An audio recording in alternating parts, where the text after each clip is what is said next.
Welcome to the stream. Hang on, let me get some stuff ready, which I forgot to do because I'm a very smart professional streamer. Task.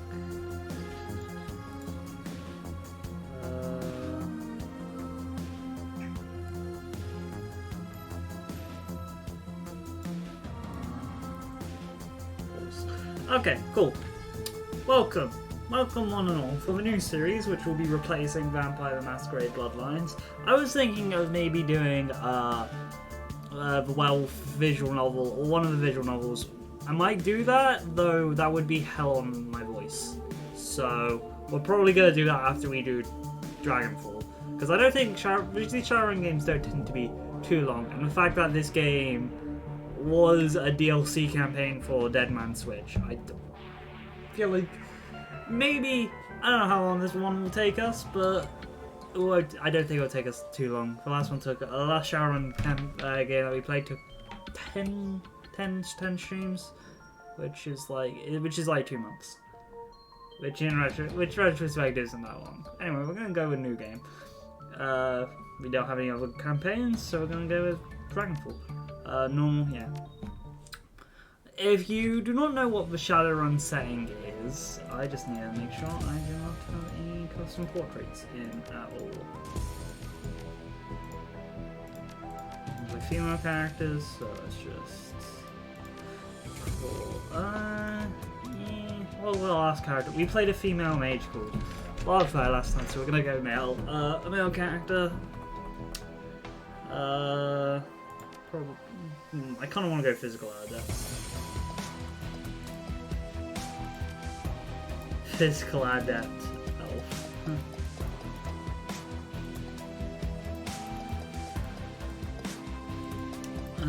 What's that do adepts use? Anyway, we'll get into all of this.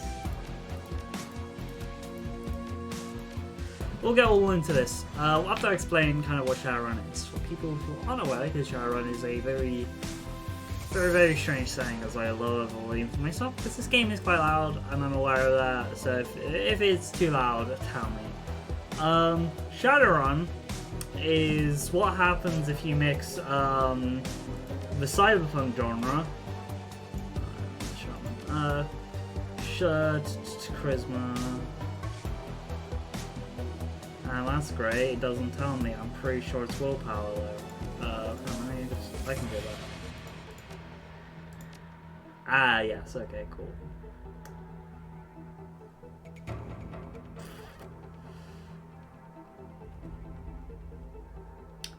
Spirit Sundering, Conjuration, Drone Combat, Decking, Biotech, Exit. Anyway, sorry.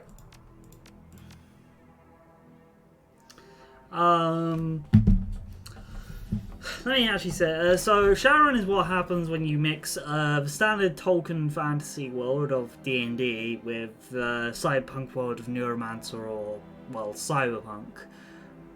I say, well, cyberpunk, because goddamn Cyberpunk 2077's gone by many names. In its tabletop history. In fact, I believe the original first editions of both Cyberpunk, which was called Cyberpunk, which I'm pretty sure is just called Cyberpunk, but I'm pretty sure it's also referred to as like Cyberpunk First Edition and Cyberpunk 2013. I'm pretty sure that's what they're referred to as, because I'm pretty sure that's the year the first Cyberpunk takes place in. Then like the second edition is Cyberpunk 2020. Then Cyberpunk Red is like takes place in Cyberpunk in 2043, and Cyberpunk 2077 obviously takes place in 2077, which, funnily enough, despite Cyberpunk being first and having, usually in its publication history, much closer dates to our modern world, it was Shadowrun who had much further off dates, often being in 2000, like, I don't know the exact dates these games take place, or the exact dates of each edition, but I'm pretty sure this is around 2084. But, so, the general premise of Shadowrun is the world was becoming a capitalistic hellscape, the one akin to those found in your cyberpunk media of novels and movies. And then, magic returns. That's the easiest backstory to the entire setting. For going rigor, we'd want intelligence. So. +3 to all things, but everything only goes up to 9. Plus 9 intelligence, 8 intelligence, 6 intelligence, 9 intelligence. We could play a dwarf. These models aren't that great.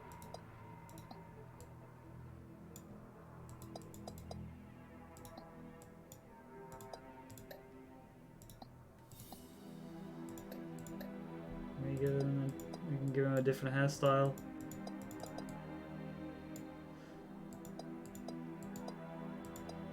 I haven't played a dwarf before. I'm gonna be honest. In the tabletop or nor the.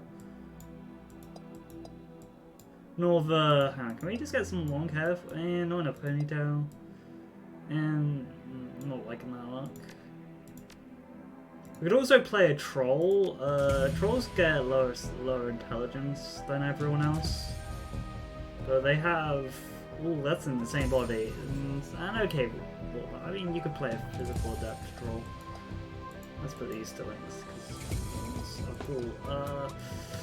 So I actually should go through classes because I haven't made a choice. I'm gonna be honest. I should go through also races. So you have human. They're your standard humans. They're nothing special. You have elves, which live. No one really sure how long elves live. They're one of the first species of what is typically referred to as meta-humanity returned, and they have they fit the slender, tall, token elf stereotype. They live for ages, and they. I mean, this elf could work. This guy could work for a deco or rigger. I mean, I'm kind of tempted to go shaman because I like shamans. I like summoning things. Having an extra body in the field is always useful. And I'm pretty sure actually the Guru does have a shaman. I mean, I could go I could go normal wizard as well. Wait, where's wizard mage? But we went mage last time. Dwarves showed up around the same time as elves did. The book actually. Ooh, that guy's crowned. The book actually explains. And I could see going like a rigger like this. I don't like that one. I don't like that look. I might go with that. Actually, hang on. And some cyber stuff to it. No, I just like the traditional dwarf look going on with this one. Anyway, sorry. Dwarfs showed up around the same time as elves, which I think. So, specifically getting into dates, the world started becoming a capitalistic hellscape in the 90s due to a bunch of riots at a workplace, and the death of those rioters by private security forces of the workplace. It went all the way to the Supreme Court in America, and basically corporations got like legal. They were able to see. They were able to like. They were able to like basically their land, the corporate-owned land became their own country basically. Then by 2000, magical stuff started slowly seeping in as the first magical creature was discovered. Magical creature was discovered in 1999. I'm pretty sure, called the Millennium Fox. No, it's not the Millennium Fox. It's Millennium Weasel. I'm pretty sure, or ferret. It's like this ferret-like creature, white fur. Then in 2000, I think it's 2010, or it could be 2020. I think 2020 is the globalization, but 2010, people started being born with pointed ears and being really tall and slender, and really stocky and short. Not like medical dwarfism, as it points out. Just like appropriate size proportions for their height. And people started freaking out. These had never been seen before. Then, like I'm gonna assume the 2020s. I assume it's the 2020s. Some people, often around their teenage years, but it could happen to anyone, oh wow, that's it's like a little dragon pin, that's really cool. Randomly turned into trolls, which, god, that is a cybered up troll. That's a lot of augmentation, dear god, man, that's not good for you. So started turning into trolls, which trolls aren't this bulky in art. They're specifically not that bulky. Trolls are usually skinnier. And yeah, they have tusks and they have different skin colors, but they're pretty big, bulky. They're not like super, like, they're not this bulky, but they are pretty big. And then you got trolls, which also became out of goblinization. They became huge, towering people, and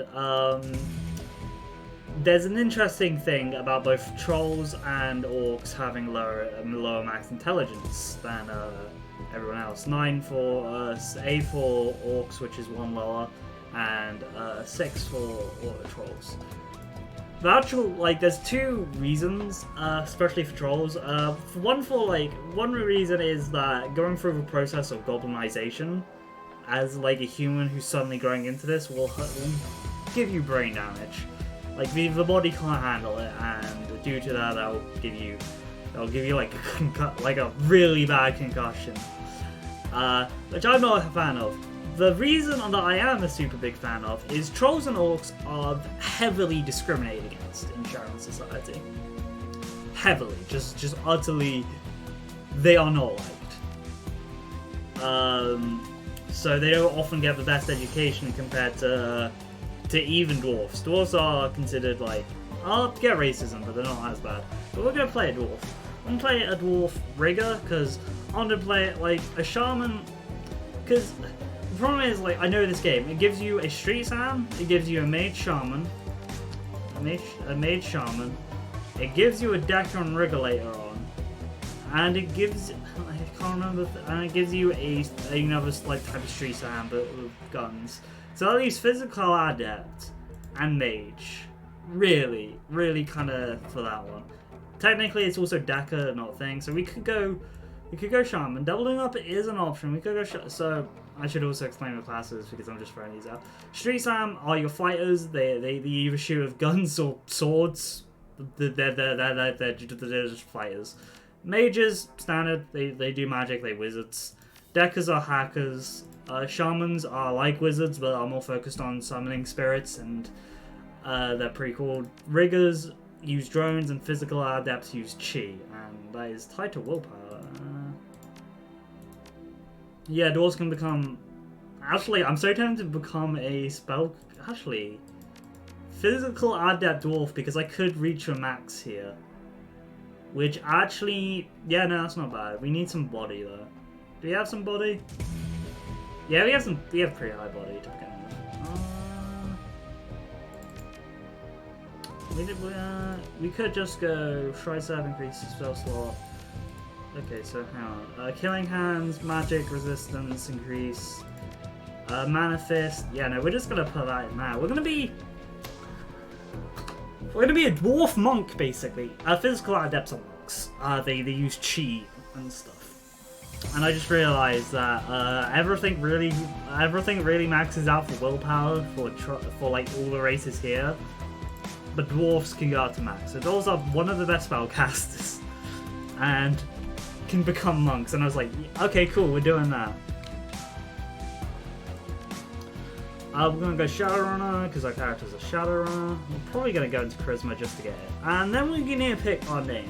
Now, I would have thought about this, and I was thinking I was originally going to do a rigger, but I'm not now, so I'm kind of at a loss for what I'm gonna really call my character. And I'm like thinking, what would a chi dwarf from Germany specifically? I don't have a backstory for the character, which doesn't necessarily be a bad thing. Shadowrunners tend to pop up whenever, and I'm like thinking, what would a good cyberpunkish code name be?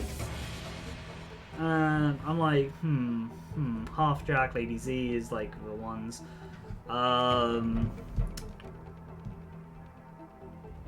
Originally, I was going with like maybe like one of the Norse gods of smithing, because dwarfs and stuff like that kind of fit in. And now I'm kind of like thinking that like maybe going with that, like maybe Tyr works well. Yeah, Tyr. I'm gonna check if I spell that right. Tyr is a Norse god. He's kind of cool.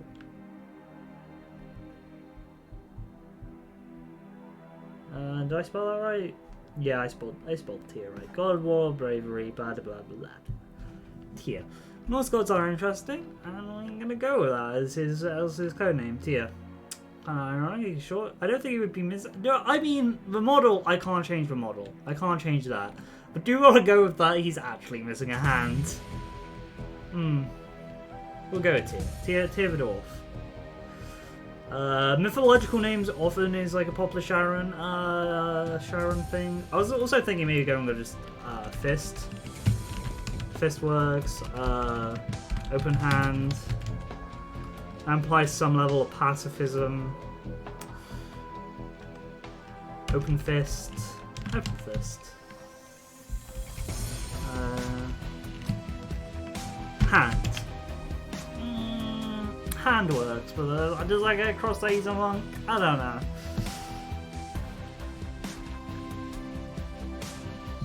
I'm thinking.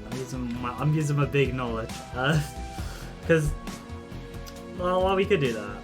We could have also got a totem, and I forget what the totems are in this game because they changed them. That's like Chi Onslaught. Mystic Armor. Wow, Mystic Armor is high. Ooh, okay, cool. Shadowrun. My brain is currently thinking of what we want to put in there for our name. I mean, Tyr works.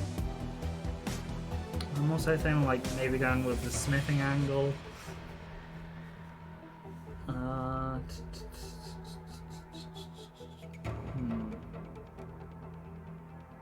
Sig. Yeah, Sig. Actually, like I was gonna go with Sigurd, but like Sig just shortens it down. But that's not. Would that be a Shadowrun game? Sig. Sorry, I'm spending so much time on character creation. I apologize. Because I like talking about Shadowrun. This character creation is also way easier than my actual tabletop. As someone who's been making a character from tabletop, what would? Can I just find a Shadowrun name generator? See if anything like launches at me.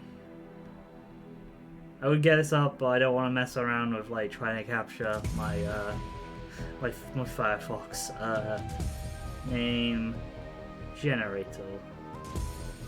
Shadowrun name generator.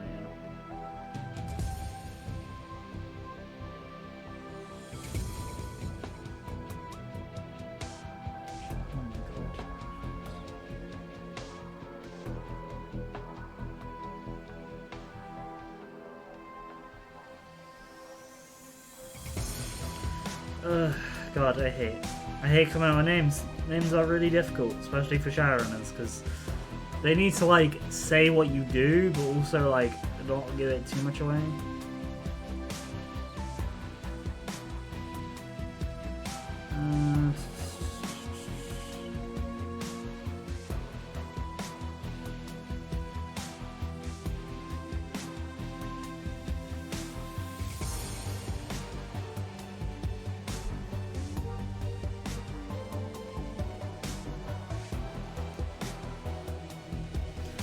Sentinel.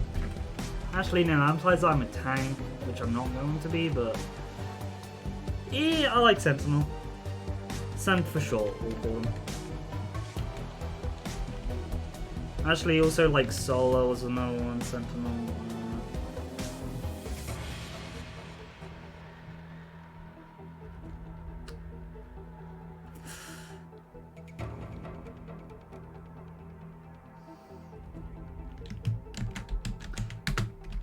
Actually, no, that implies I'm a shaman if I'm a scout. Names are difficult.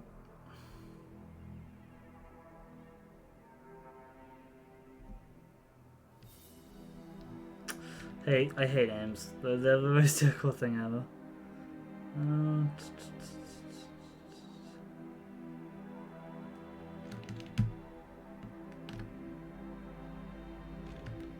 Actually, yeah, just looking for dust.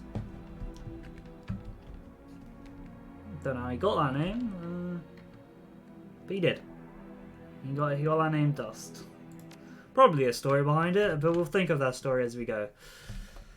And this is the thing which will kill my voice. The hard-failed mana run. Life was good, easy jobs, regular play, a reliable crew. But things went south, and you had to drop off grid, put a bullet in the past, and start afresh somewhere new. The promise of opportunity and anonymity drew you to the free city of Berlin, the flux state. A grand experiment in social order. Corporations tread carefully here, even with the great dragon Lothair. Lothair? Because W's a V sound. That's my only German I know. This game takes place in Germany, so expect bad German pronunciation of things. Lothair only has so much sway in the constant evolving power structure of Berlin, the perfect place for a savvy Shadowrunner to disappear and begin anew. And as luck would have it, you have your old partner in crime, Monica Scaffa? I don't know. It's your third run with Monica and a team. An old castle holdfast, one an hour east of Berlin, perched on a hill overlooking the countryside. The job is a standard smash and grab. Check the vault, grab the data, get out in one piece. A mediocre payday, but work is work, and your team gathers for Monica's pre-run briefing. You pause to take in your surroundings. I really love this. This just sets the tabletop aesthetic. Hardfield Manor, 2045, 54. God, I can see words. These grounds are silent, save for the faint whistling of wind. Your team gathers near a side entrance to the old castle headfast, choked in darkness. The night is peaceful. You know it won't last. You know what it's for. A pleasant illusion that will shatter at the sound of the first gunshot. Monica. Listen up, folks. Monica Sheffer. You ran with her back in the day. Watch her get her first data jack. Now she's your team leader. And a direct hot decker to boot. I expect a lot of made-up slang. It's a cyberpunk saying. It's powerful, of course. We're on a tight timetable. I want to enter the estate, find the basement, open the data vault, extract files, and boot. And bolt. 10 minutes top to bottom. Dedrick. Trying to get home in time for the worm talk, love.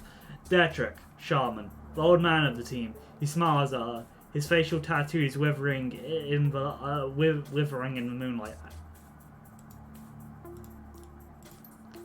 Dedrick. Monica's eyes twitch with mischief. Maybe. Dedrick. How many times have I told you? You can't trust anything that comes out of a dragon's mouth. The Trid trash will rot your brain. Trid is TVs, augmented reality TV shows, which you watch on TVs and stuff. It's weird. She grins. It's educational. Besides, this should be a milk run. Security is supposed to be light. A few automatic weapons, no armor. With a little luck, they'll never know we're here. Just like old times, in my experience, there's no such thing as a milk run. Watch your back. All the same, works for me, let's get paid. I'm gonna go with, in my experience, there's no such thing as a milk run. Words for wisdom from our new edition. I agree with Dust. Glory, razor-clawed Street Sam. I disagree, I go for Street Sam. Her voice is cold and neutral. Her expression is placid. Oh, there she is. Must be Detroit.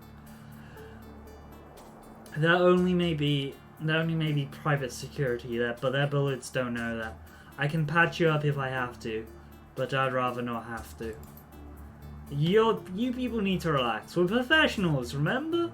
Monica raises her arms and speaks into her wrist-mounted comlink. A darkened face shimmers on the screen view. Eager, you in position?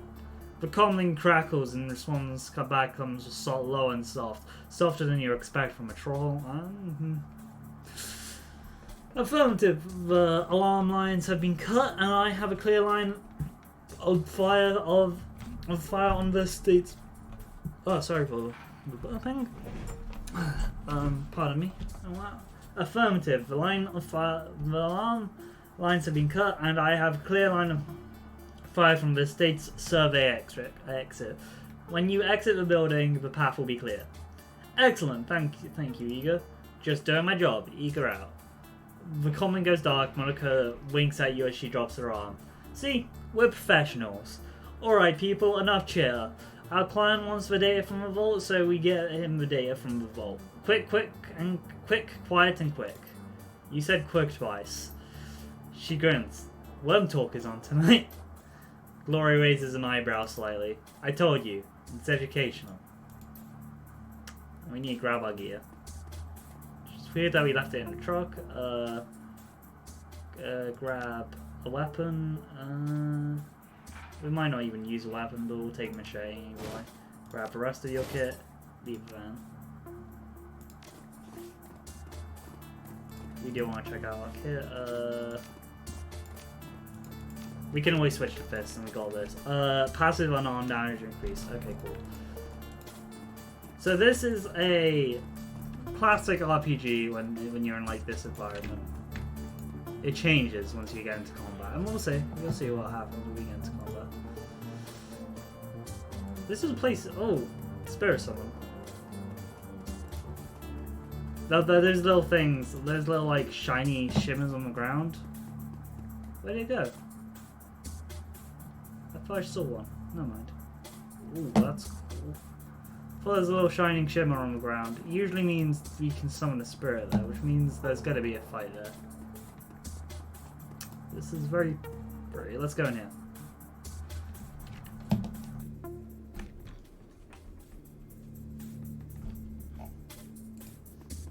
Motorcycle. The big problem with playing like mages. A private museum. The owner of the state must have money to burn. They have a T-Rex skeleton. That's really cool. The complete skeleton of a theropod dinosaur. It appears to be genuine. That is insanely impressive even by today's standards. A remarkably well preserved Slavic artifacts.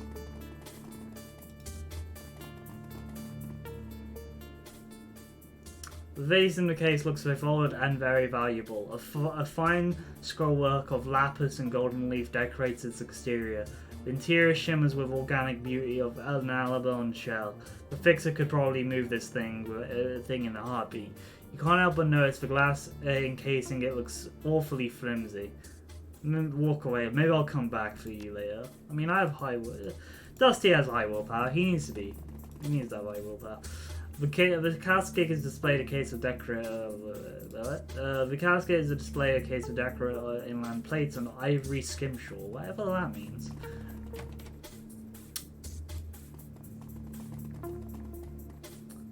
We have like two ways here. I have no idea which way is meant to be the correct way, because I know one way leads you into a fight. So let's go here.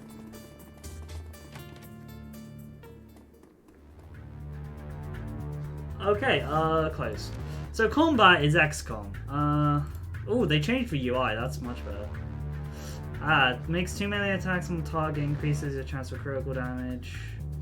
Killer hands. Okay, so killing hands and killing hands. I mean, we could. I've got like. It would take 2 things to get to him. If I did that, I couldn't get to him. I've got to go with 1. Okay, so actually, if we can go do this, we can just go. Oh damn, we got crit damage. Okay, so basically it's XCOM. You got cover, it's directional cover, so keep in mind we want to get our deck here. Ah, yes, this is why you have a computer person. A security node. Security alert responds, playing QBXC, matrix operation locked, HR team, decking 2, override matrix, open the door lock. Matrix unlocked. You can see the turn order here. Can she even... We'll go with her Razor Claws. She's got a giant, like, Cyber Claws. Dietrich, I'm gonna... Dietrich... Okay, so... Because people might come through here, so I want to, like... keep him out. And he does... he does not have a... Damn. I honestly did not expect him to have the best shot. Okay, so we're gonna have to run into cover. Monica... Okay, cool. We need to move. Okay, so none of us can really get into good cover yet, so we're gonna put them here. I'm gonna put the two girls here, because they aren't gonna be in great spots if they're in open fire.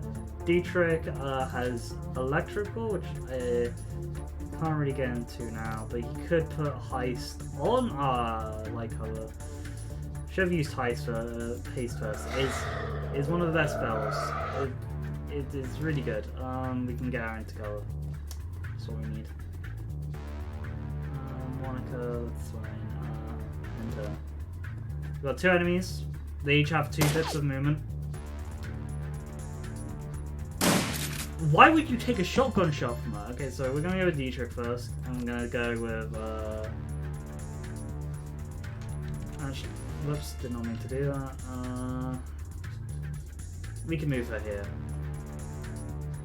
We can move Dietrich here because I want to try and get like this left. Yeah, he does not have enough time.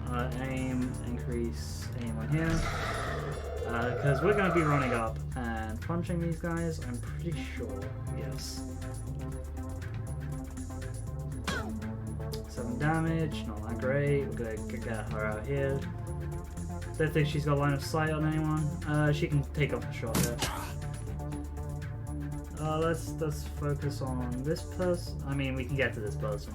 Might as well keep a shotgun tied down with the mostly metal person. He's gonna fall back. Is he gonna get shot? Yeah, 10 damage. We need Dietrich to use heal, because heal will only ever heal the last wound that you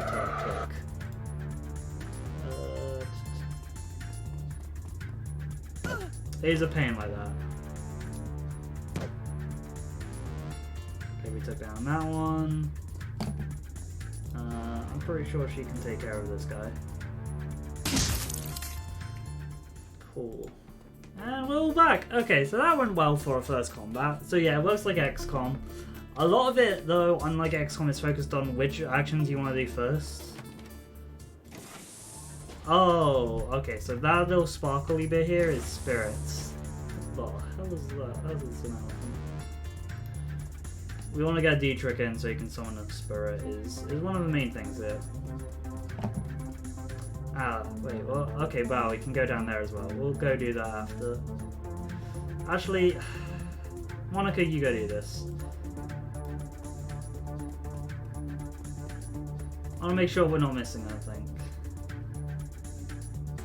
Let's go get her in here, into half cover, because there's like one shield which I'm pretty sure is like low cover, then middle cover, then high cover.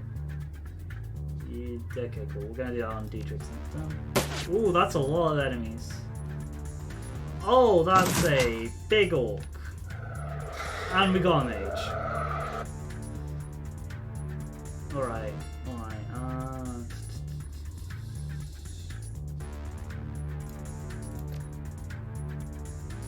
Let's go with this.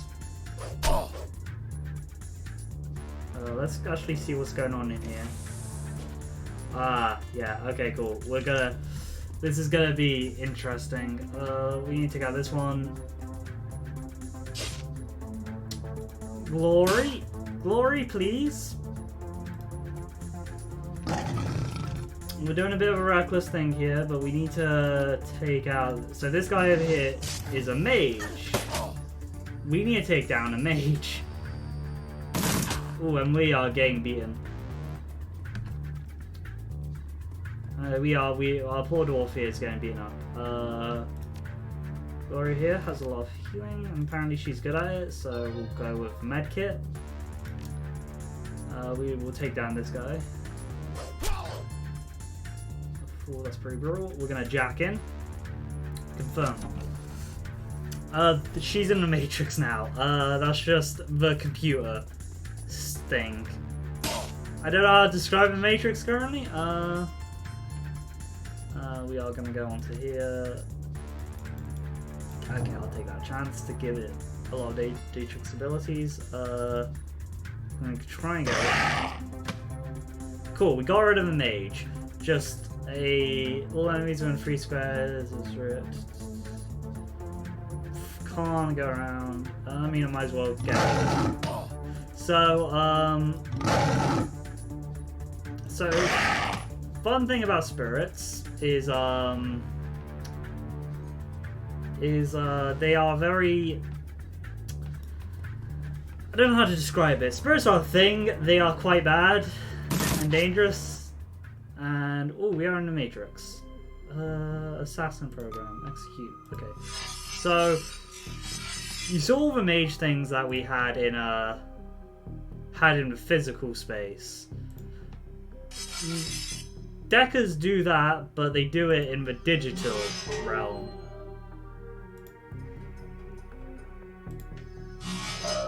And the digital realm is basically the science version of magic.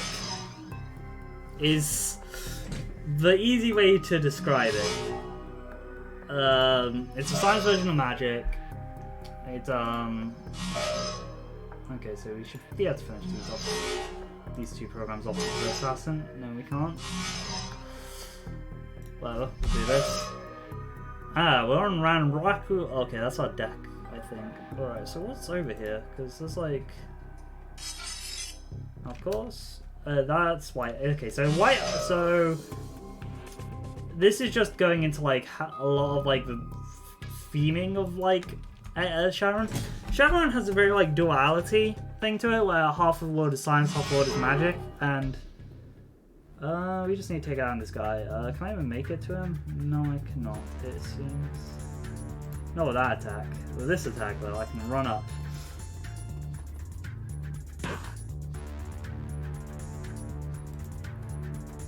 And come up. And slash at him.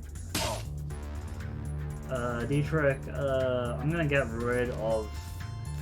How do I banish?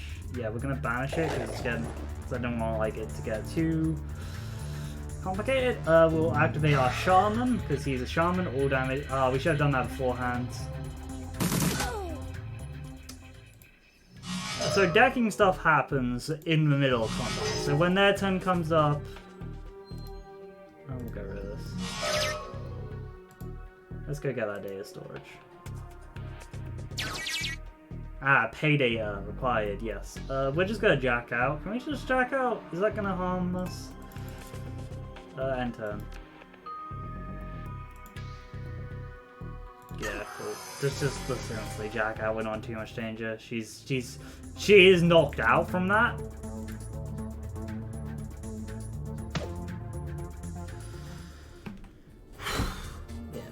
Also, the last hit you take in combat is healed. Yeah, she'll come back. Nice. Hacking, very fun. It's one of my fun styles of way to play, but I did just see that, oh hey, maybe I haven't played a physical adept in this game before, and they seem fun. Maybe when we eventually play Hong Kong, I'll play a Decker.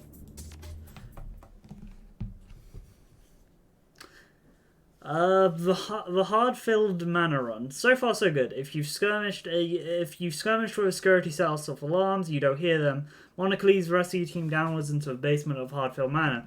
Your payday is waiting. The data vault lies ahead.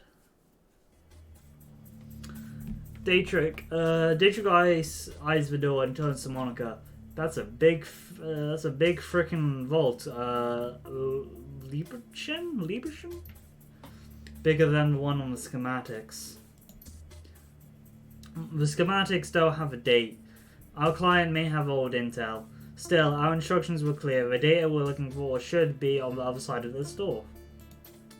Monica combs a hand through her hair. parting it to reveal a blast pass. I can speak. Revealing, combs her hand through her hair, parting to reveal the black plastic sheath of her data jack. A quick jolt into the matrix, a little digital hand waving, and I'll have this thing wide open. Be right back. A burst of statical screeches through the tiny speakers on Monica's comlink. Eager, still in position outside the state. Eager, hold on, Monica. Who's in charge while you're jacked in? Monica rolls her eyes. Dietrich fixes his stare intensely on the vault door. Glory looks cold and distant, just as she always does. The reason she does that is because she's really she has a lot of cybernetics, so her soul has literally been eaten by the metal. Monica, we've been through this before, Eager. You're not in the KSK anymore. And that chain of command nonsense doesn't fly in the shadows. Yes, it does! oh boy, if you just have a team arguing constantly without getting a plan done, you're not going to be a good runners team. Good luck trying to actually get to the big leagues like this job without like someone taking lead. You don't need rules and regulations to guide us. The same principles that apply to the flux states. Please spare me the lecture. Your politics has nothing to do with this. Best get used to it, Eager Love. I don't have decking, sadly. Why don't I take a crack at the door instead? Let me show you. I mean, it'd be cool if I had decking, but we're not playing a deck, as I said. I do love the decking stuff, so hopefully, like, the party decker we'll get, which we will use because we will need a decker, it's gonna be good. She sighs. Look, it's a simple answer. Years of experience tell me that we need an answer.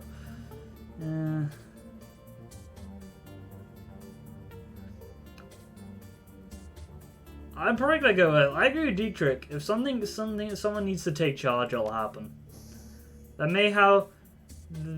may be how your mystical flux state works, but in the field, that kind of thing gets you killed. Come on, Monica, put someone in charge, and let's get on with the mission. Monica stares at the screen on her wrist for a moment, clearly irritated. Then that twinkle appears in her eye again. She smiles at you as she speaks into her comlink. Very well. We'll do this one Eager's way. While I'm jacked in, Dust is in charge. There's a pause. Then Eager voices crackles over the comlink. Dust, did I hear that? Did I hear you right? You're putting the rookie in command. As an Eager, I'm gonna go with, I'm not a rookie, Eager. You know it. You know that, and you know it.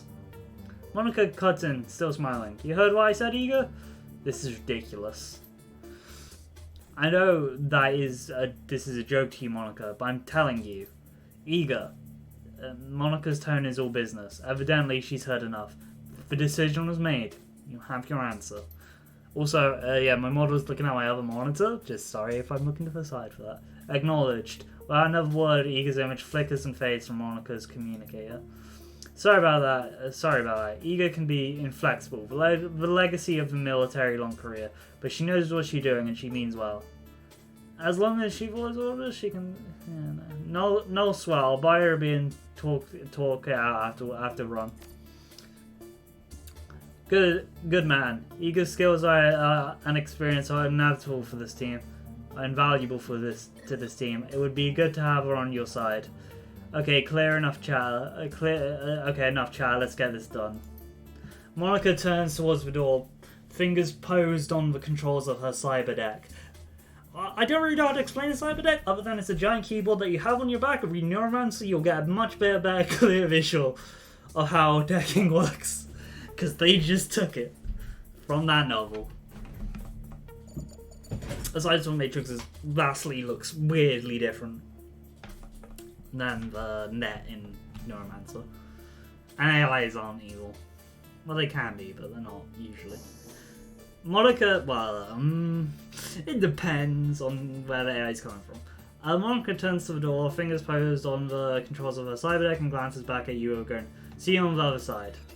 Then she punches in. It projects her consciousness into cyberspace. Her fingers harmonizingly in a smooth, rhythmic saccharin echo that only an expert decker can achieve. Tap, tap, tap, tap. I wish they were mechanical, like keyboard sounds. And she's dead! Without warning, Monica's back arches violently and her head jerks back, slicing in a terrible scream. Muscle spasms ripple through her face and her jaw snaps shut, sending a mist of blood spraying from between her teeth. She looks down to see the numb of pink flesh hit the floor, the tip of her tongue.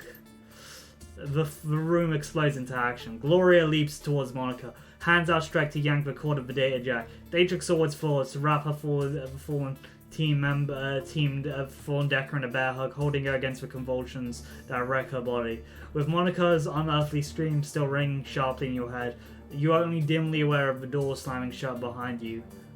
I'm gonna help Gloria, because whatever kid is killing her, it's inside the thing. While Gloria holds Monica's head steady, you snatch the cord that connects Monica's data jack to her cyber deck. Without a moment's hesitation, you give a solid yank and the cord is free. A wisp of oily blue smoke traces its way from the data jack to the ceiling. The common sense of charred meat and ozone fills the air. You've seen the effects of biofeedback before, but nothing like this. That is a horrid picture.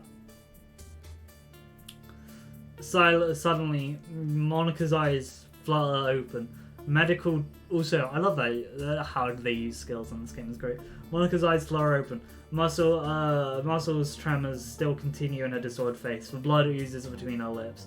You see the muscles in her jaw tense, and she looks at the look of concentration in her eyes. She's struggling to speak. Just stay with us, Monica, okay? We're gonna get you out of here. Save your breath. Gloria's voice is stained. She had a stroke, a bad one. She'll be dead before we're even back in the van. I don't want to be Monica. Damn it, what the hell happened? Probably damn it, what the hell happened to her in there? Slowly, painfully, Monica wrestles her drawer open. The blood swelling within her mouth comes pouring out of this and pouring out in a slick, covering her chest. She expels a thick, guttural sound that might sound like a word. Satisfied, she closes her eyes and forces her mouth to make the shape she needs. Free. With an effort, Monica opens her eyes again and meets yours. You see pain and fear in her gaze, and something else. Hope. Oh boy! German. Fuschauing. That's not how you pronounce it. A sudden spasm jerks Monica's head back again. She grunts, and then her chin drops to her chest, and her head lolls to the side. Her eyes is fixed on an object in the next room, a computer terminal. The soft light of the cursor blinks on in the recesses of the screen. Slowly, she attempts to speak again, but the only sound that emerges is a low, strange, strangled choke. A look of resignation washes over Monica's face, and she stops fighting it. Her gore-slickened jaw goes slack, and she dies. Keep the team alive. Not the greatest objective. Oh no, Monica's. We got hostiles. This clearly isn't the data vault. We need to get out of here fast. Alright. I've only got. Let's go over to this guy. Oh, we missed. Is there any way we can summon spirits? Not that I can currently see. Oh, there is over there. That needs 4. Alright, we need to get Daedric over there, but put him in cover.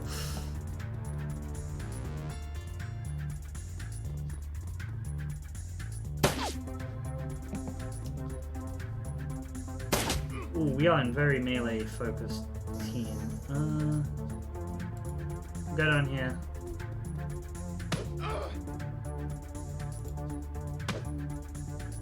Deal with that guy.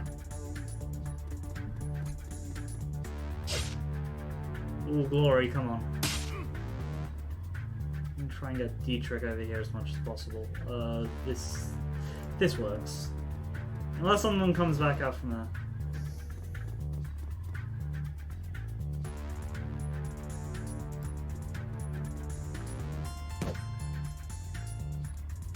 Come on, activate it. God, Glory, can she go activate it? Just zooms in on my dwarf, just by my dwarf not doing anything here.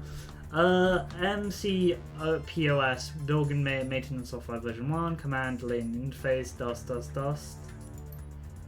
This terminal is printing your name over and over again, Dust. You better get over here. Okay, turn. They can't, alright. Let's just go put her here. And turn. Dust. Don't even have any decking. Dietrich scans the room nervously. They've sealed the door behind us. We're gonna find another way out. What are you doing? Monica's trying to tell me something about this terminal. It must be important. Well, any ideas? Something tells me we're gonna have some more company soon. I don't know yet. No, watch my back and I'll figure this out. Yeah, we'll go with this. The text continues to scroll down the terminal screen. A problem has been detected with a core component of Muckpos? Restore Muckpos to factory settings, yes or no. Warning, restore procedure will take several minutes to execute. Connection doors, peripherals will be disarmed. When complete, dust, press the Y key. 0% complete. As you watch, the numbers of the screen slowly begin to climb. This is going to take a while. You glance down at the second screen. The facility is on high alert. In the place of a simple data vault, it seems that you've stumbled upon some kind of massive underground complex. A map of hold-fast grounds indicates that security forces are en route from multiple angles. The door is currently being rebooted by the system's restore processes are flashing a dull red. If you're reading the room display correctly, the only exit from this room is a hold-fast old servant entrance on the west side of the building. At the moment, Eager's image winks onto your comlink and crackles with sound. The imagery is grainy, flickering out. What's going on down there, rookie? Talk to me.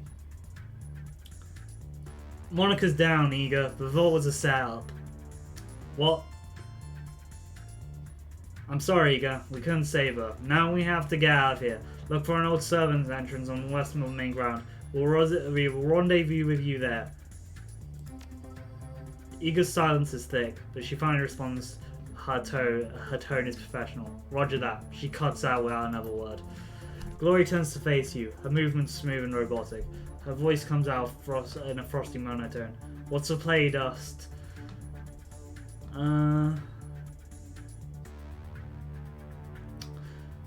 Monica found a way to open the doors, but it's going to take some time. Dietrich's paint expression lines a bit. Of course she did. Thanks to her, we might get out of here alive. Now let's find some cover and wait for that door lock to disarm. He glances at his fallen friend. Thank you, Loop Shen. I'm wondering if that means something. Survive for 10 turns. That's a fun prompt. What's she getting to cover though? It's not that great for us. So I don't know which door is going to open. Is a problem, is it? It's one turn. That's it. Okay, so we got drones. Yeah, that's not much of a problem. Let's summon the spirit. See what it is. I forgot. I still have Steam achievements up. Hang on, give me a sec. Ooh, hang on, let me pause the game. Hang on. Do I not have Steam still up? Yes, I do. Just give me a sec. I need to look around my mic awkwardly when I need to do this. Disable stream overlay while I'm game. Cool. Yeah, you shouldn't see that I'm still on Steam. Yeah, cool. I've got Steam cards from this game. I haven't played this game all that much. Okay, cool. God. Anyway, let me get off that and back into the game. Alright, so we got one drone. Wind dancer. Can go over here.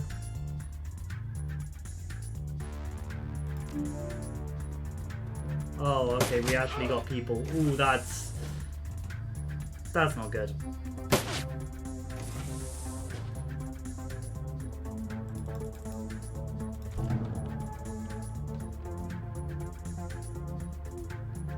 Let's fly down here.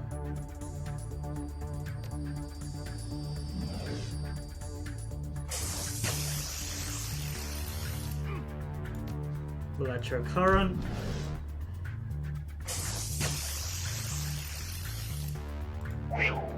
Let me just zap the drone with the... Okay, so we're gonna go with Dietrich here, then we're gonna heal our dwarf guy, because if he dies, the game's over. I'm gonna run up and punch a robot. Glory needs to get down here.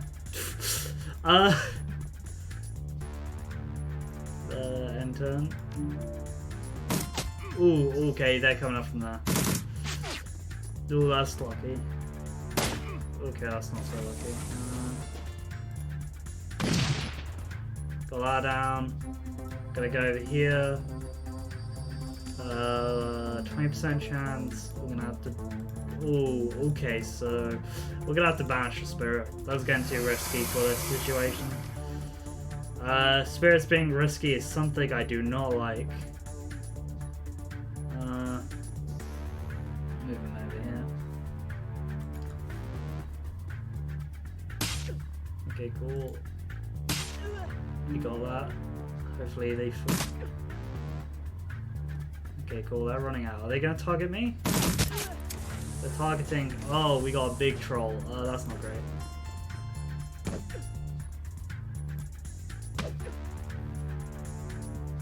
We need to get rid of these people. They are quite tough, dear God. Dietrich,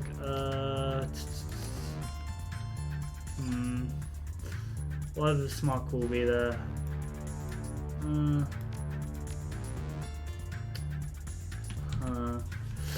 What other smart cool be Dietrich? Guarantee here. Probably hit this one. Cool, flanked. Ooh. Oh no, they're going after our shaman.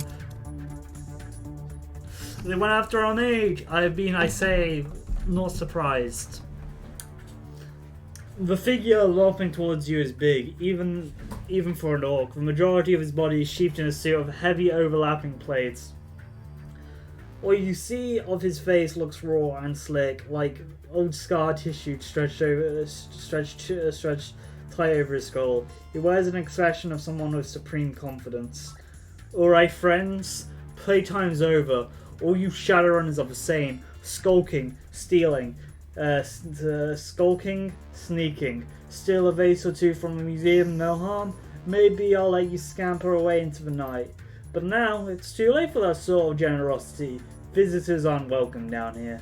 The gaping maw of a minigun jerks upwards. An impatient gesture loaded with malice. Drop your weapons and surrender. God, this game has really good writing. That's a military-grade army he's wearing, Dust. Hardened against small arms fire. We'll have a tough time getting through there. Adage, I'm less concerned about that armor than I am about the minigun. Those things can tear a man in half. Don't know why I went in an accent. Maybe I'll keep... I don't know. You have 3 seconds before I open house. Step out and surrender, and I'll promise I'll make this easy. How about you drop your enormous gun instead? Something tells me you're gonna kiss. Who are you? Can we talk about this? I don't think we're that much of a cat. How about you drop your enormous gun and step out here instead? Funny. You're a funny guy. The orc gestures a fist tight and you hear the distinctive sound of whir of a Vindicator's motor spinning at speed. Barrels blur as the wheel of his weapon faces you. I mean, I'm in cover. Let me get rid of this woman, please. We need to go patch ourselves up, but first off...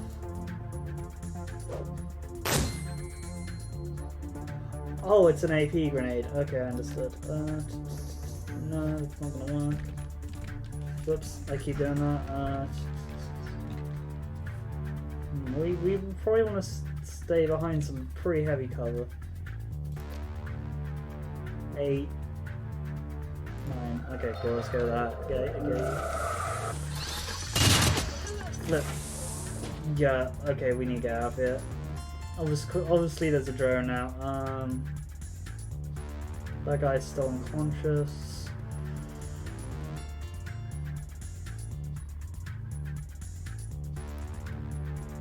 Let's go over here into this cover. Not the greatest, but it's gonna have to do. That's gonna do. Oh my god. Okay, cool. He came running straight up. Oh my god, please don't miss the drone. We're gonna need to patch ourselves up. We're too beaten up for this. Can we even hit the guy? I don't know. Can I cast someone else so you can get into some sort of cover from the big guy with the gun? Ah, god damn it, oh god, that was a bad idea. I mean, I could have still that coming, but like, yeah, that was a really bad idea. Let's get him out of there. Dietrich heals, thank god, heal is not coming out anymore. That's not really gonna help. Whoops. Let's go with... Let's just go... Oh my god. Stepped out. Nice, that guy's dead now. Just go over here. I'm done. The door unlocks with a loud click. Your escape route is clear. Okay. Oof. I think... Cool, stay trick and get out of here.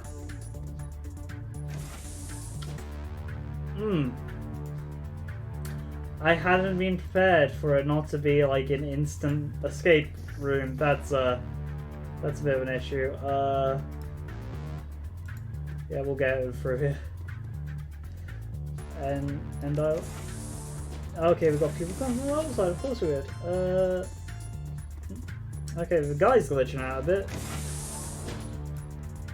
Let's get the trick in.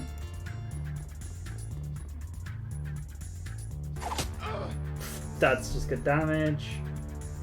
I'm gonna have to undo this to the guy. Cool. Is she gonna survive running in? Okay, we've got more people coming up from the back. Ooh, flip, that's... We're gonna get over here. Okay, so there's the escape. That's where we need to go. Let's get everyone over there. As we leave past the...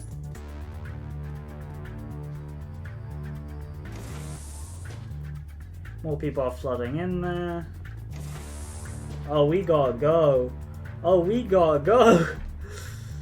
We'll make sure that all our teammates get out first. Because I know I could get out.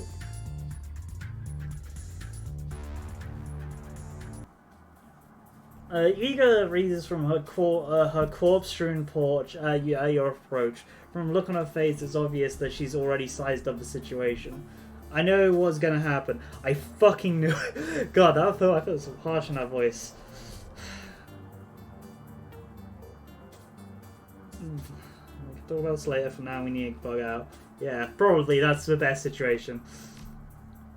Tell me something I don't know. Ega slaps the side of that. Piling people and dust. When we get back to the Kaiser bar, we're gonna have a little talk.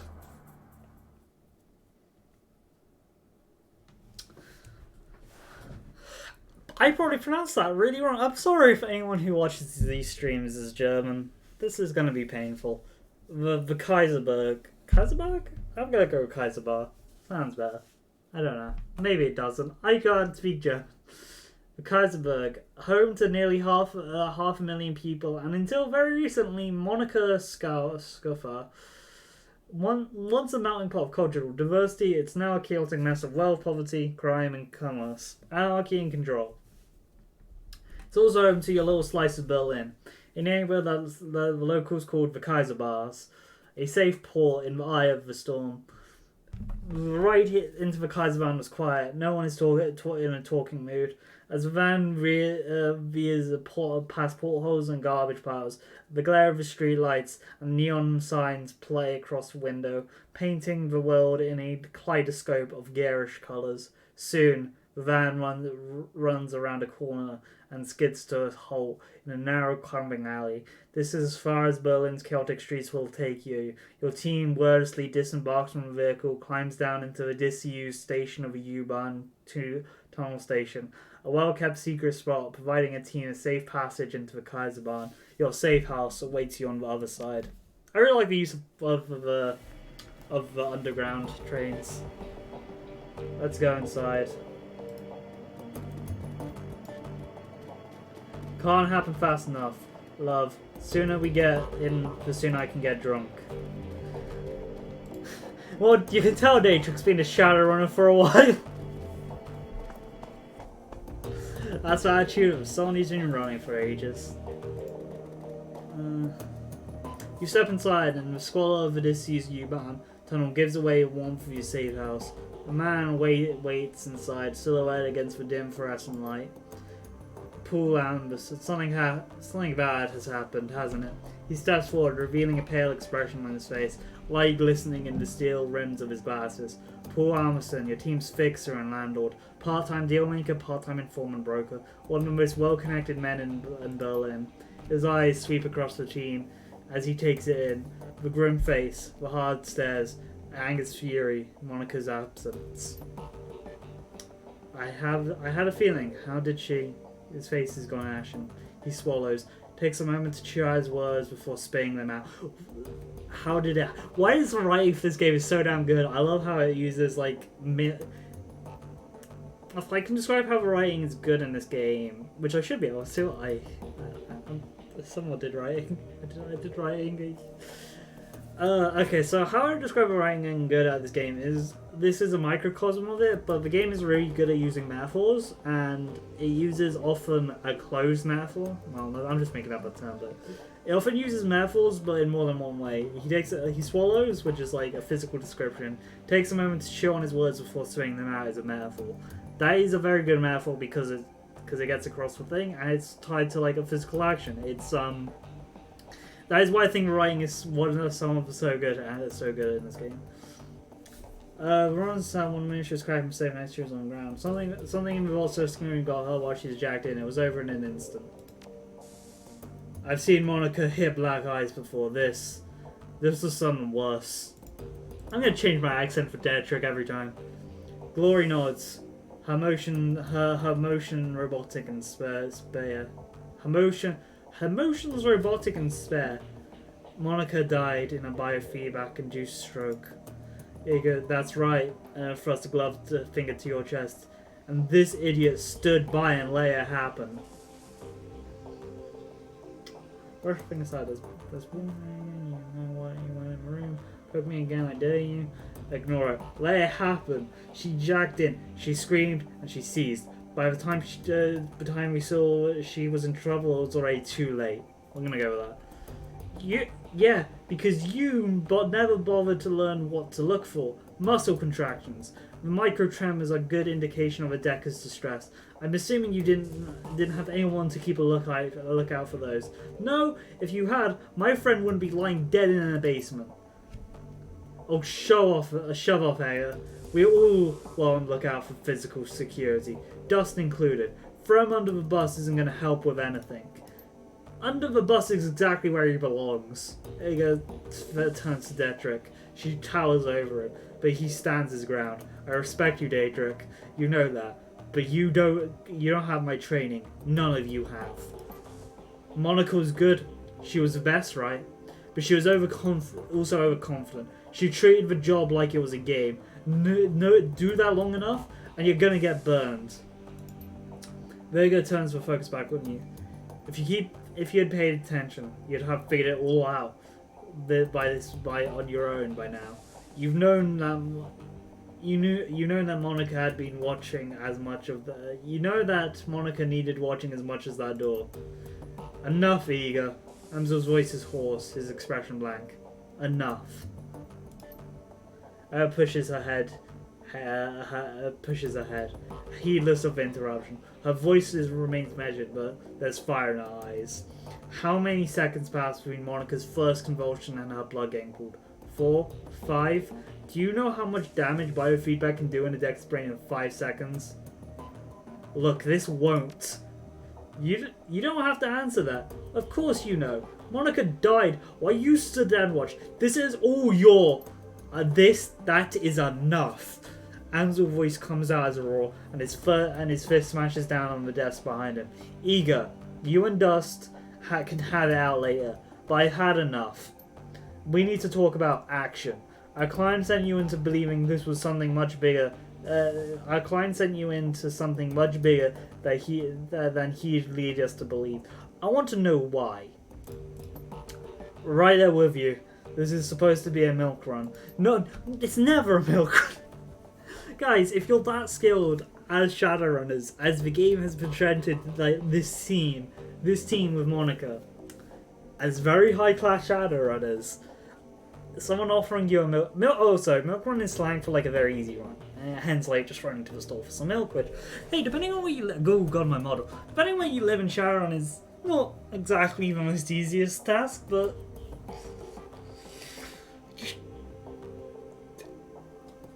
Sometimes milk runs are indeed milk runs, though you should never go into a milk run expecting it to be a milk run. Payback isn't the only reason we need to find him.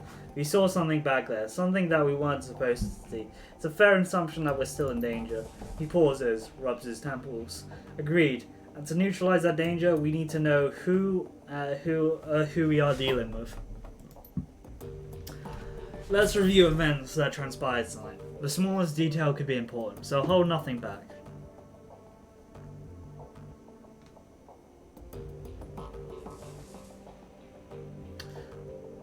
The sale was just a front for what was going on in the basement. Amzel nods, that much is clear. And it wasn't a minor expense either. The facility looked like it had some serious funds to build. And time. There's nothing more, oh god, there's more to it than we saw. Places like that don't spring up overnight. And in secret, the owners, whoever they may be, were none too pleased about your escape, I'm sure. What else did you find? After everything went to hell, we were confronted by an orc in military-grade armor. That's not something you see often, by the way. Military-grade stuff is, like, illegal to own. And I should mention, Shadowrunners do legal... oh, my stream thing just went down. Being a Shadowrunner is very, very illegal. You do a lot of illegal stuff. You break the law. It's part of the job description. But, like, even having, like, military-grade goodies. Oh, you don't want to be caught with those. The only thing that a starting Shadowrunner, all of these guys probably have, is a fake sin. Because sins are identifying chips. You need a fake one to really get around. He appeared to be head of security. That is not much to go on. Do any details about this all come to mind? Any distinguishing features that I could look into? He was an older guy, for one. From the sounds of his voice, I'm guessing mid to late 40s. Pretty old for an orc. Yeah, orcs only live until like 45. No, that's trolls. Yeah, no, actually no, orcs. I could get the book up, but I don't want to get the book up. Orcs don't live for that long. Elves live for like... No one knows how long elves live for because none... There hasn't been an elf which has died of natural causes. And I need to like... Hang on, let me solve my model quickly. No elf has died of natural causes. Dwarfs live for like 100 years. Like their natural lifespan is like, you know how humans live to like 80. Dwarfs kind of live to 100. Trolls live until like I'm pretty sure like 60, and orcs live to 45. With 5, there's a wide range of ages for that stuff. Pretty old for an orc. That's why Dietrich says pretty old for an orc. And he had skin grafts. Most of his face looked like a replacement material. If the grafts came from a legitimate hospital, then there may be medical records. If I can click on the continue button. There is something. I'll see what I can find out. Do you have any notes on something else during one that might be of value? Monica lived long enough to save a name. Fahrschwing? Sorry for my German. I know the translation. Or what it translates to. She fought hard to tell us. It must have been important. Amsel seems taken aback. He pauses for a moment before responding. The Firewing. That is unexpected. You'll have to forgive me, that brings back unpleasant memories. Glory raises an eyebrow. The Firewing? The most terrible of the great dragons. There are those who disagree, but they never experience the terror of living in her shadow. He glances at Gloria. You're far too young to remember, of course, but for Germans of my generation, the name Fahrschwing is synonymous with chaos, destruction, and death. The dragons of today are subtle creatures, full of patience and guile. Fahrschwing was not. After awakening, she went on a 4-month rampage that claimed thousands of lives. Amsel took a deep breath, slowly releasing it, and then there was a haunted look in his eyes.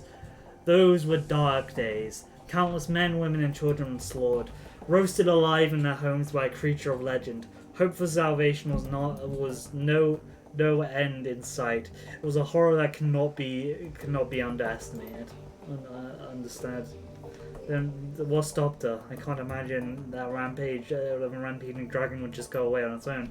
Eventually, Firewing was brought down by a man named Dr. Ada Volkar. Well, with the help of Luftwaffe, of course. Luftwaffe? Is that how you remember answer? I don't think it was. I'm really sorry. I don't want to be any insensitive to Germans. Any Germans, because I suck at speaking. I don't want to fall into any common or rude mispronunciations of words. I feel they would just be kind of rude to the culture of Germany. Of course, but it's an experimental weapon designed by Dr. Valkyr, which pierced her hide. She fell in a hail of bullets and rocket fire and crashed down in the radioactive wasteland of Verso X. This event was called Dragonfall.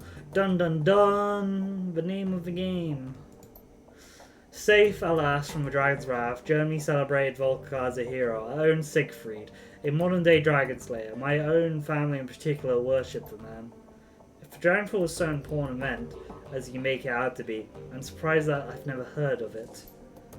Those early days of awakening were traumatic, Ego. Not just at a national level, but a global scale.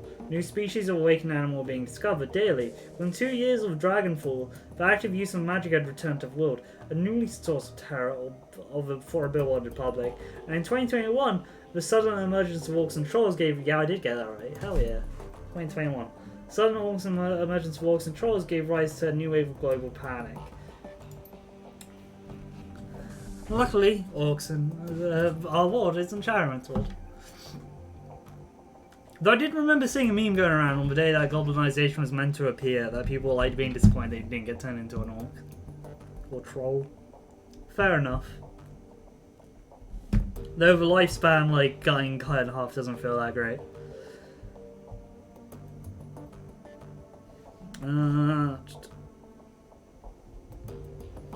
In the light of such trauma, it's surprising that Dr. Valkyr and Firewing was forgotten. Dragons were yesterday's news. He rubs his temples. Again, all of this happened decades ago. To the best of my knowledge, the story of Fahrschwing is a bit of historical trivia, nothing more. How is killing the Grand Dragon something of historical trivia? Those things are nigh immortal. Sorry, they are just nigh immortal. They're really tough, and it's not uncommon for runners to accidentally run into a dragon, whether they're being hired by one or not. Alright, so Monica spent her dying breath to tell us about a long-dead dragon. Ego swept her eyes across the group, searching for a glimmer of insight. Finally, she gave up. Any ideas why? Amsel's voice trembles with frustration. No, it doesn't make any sense to me, than it does to you. The Dragonfall is ancient history. Fahrschwing has been dead and gone for 42 years. But there's one thing I do want to know. Whatever Monica saw, whatever she was trying to tell us, it was important. He visibly struggles to calm himself, takes a deep breath and slowly releases it. I'll look into this and I'll find answers. In the meantime, do you turn anything else up in the vault? That's all we got. We got the pay data. That's instead with Monica. That's not much.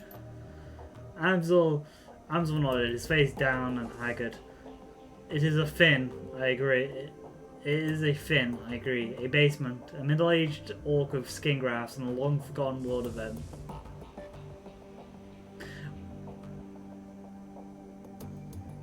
Wait, we're still missing something. Who paid us for this run? Angela looks pained. I do know that. I do not know his exact identity. I do not know Vasel. I did not know Vasel from Ron. Monica did. His face reddened. I warned her. I told her not to take the job, but she assured me that it'd be a cakewalk. Monica was recently approached by a man who calls himself Green Winters. He's a prominent activist in the F-state political scene. I never much liked the man, and I certainly never much trusted him. But Monica would do anything for the true cause, anything for the flux sake.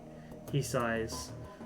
Winters saw that the data he was after was crucial to ensuring the stability of the flux, and that is all it took.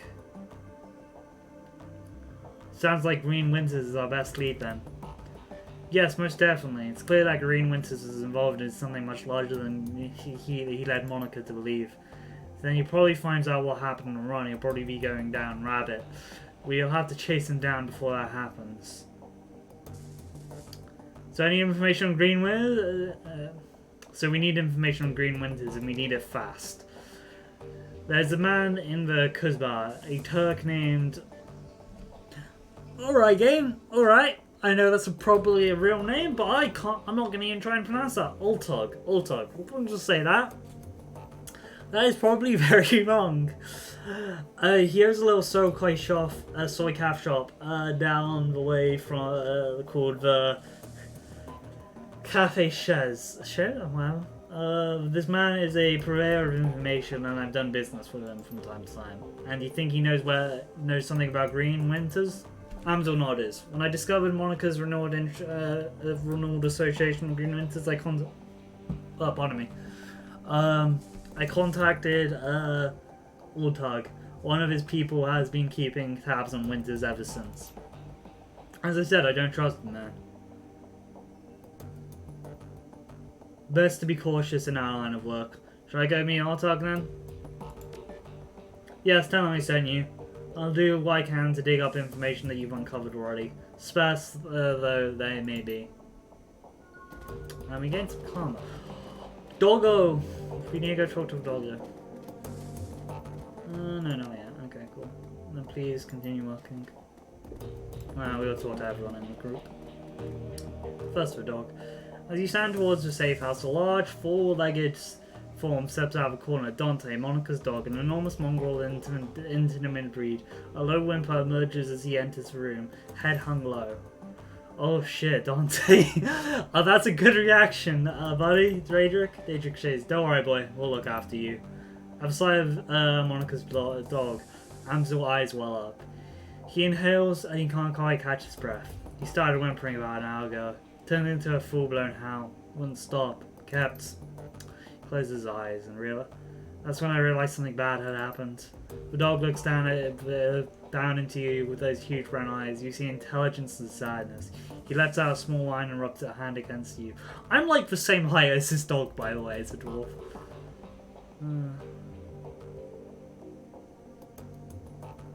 Grab Monica's bag of soy jerky treats and give an off one to him. Dante takes the treat into his mouth, but it's clear he has no appetite for it, and the jerky drops on the floor.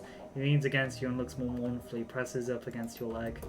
I guess the dog's going with you, Dust. Ansel takes a ragged breath and releases it, and slowly, melancholy, smiles, a smile plays along his face. Well, perhaps the part of Monica lives on with Dante. Return to the safe house once you've finished. Artog Manfred? What does it mean? With a little luck, he can help us locate Green Winters and get to the bottom of this. He says to the floor, now, I think we should take a moment. His lips tight for Monica. Can I pet the dog? God. How's Daedra doing? Daedra turns his head at your approach. His aging face is traced with networks of faint scars, legacy of too many fights, too many young. While he still restrains a degree of strength and vigor, it's obvious that the shaman you see today is a shadow of his former self. Despite all of this, there is still an aura of power surrounding man. He raises a bottle, offering one to you. Dust welcome. Got a bar of schnapps that needs sharing, and I've got a fallen comrade to drink to.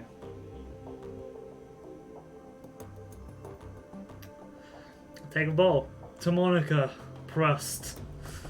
The liquor in the bowl is crystal clear, and as you raise it to catch an intoxicating whiff of the clove and caramel, it tastes this sweet corn and walnut with lingering aftertaste of buttery toffee. I've never drunk before. I have no idea if it actually tastes like that. I do not drink.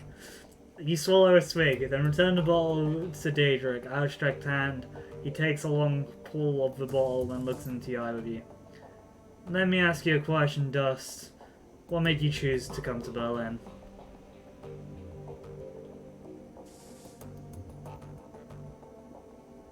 Why do you want to know? Marco told me you moved here from Renru Megaplex. Made it sound like you've been there for a good many years. Successful years at that. Leads a man to wonder why you pick up and move here. A run went bad. My team paid the price. Daedric raises an eyebrow. Went bad, huh? Like the run that we just came back from went bad? Worse. I was the only survivor. That's rough, friend. How'd it happen? We were double-crossed. The run went off without a hitch, but instead of paying us, our client decided to set up an ambush.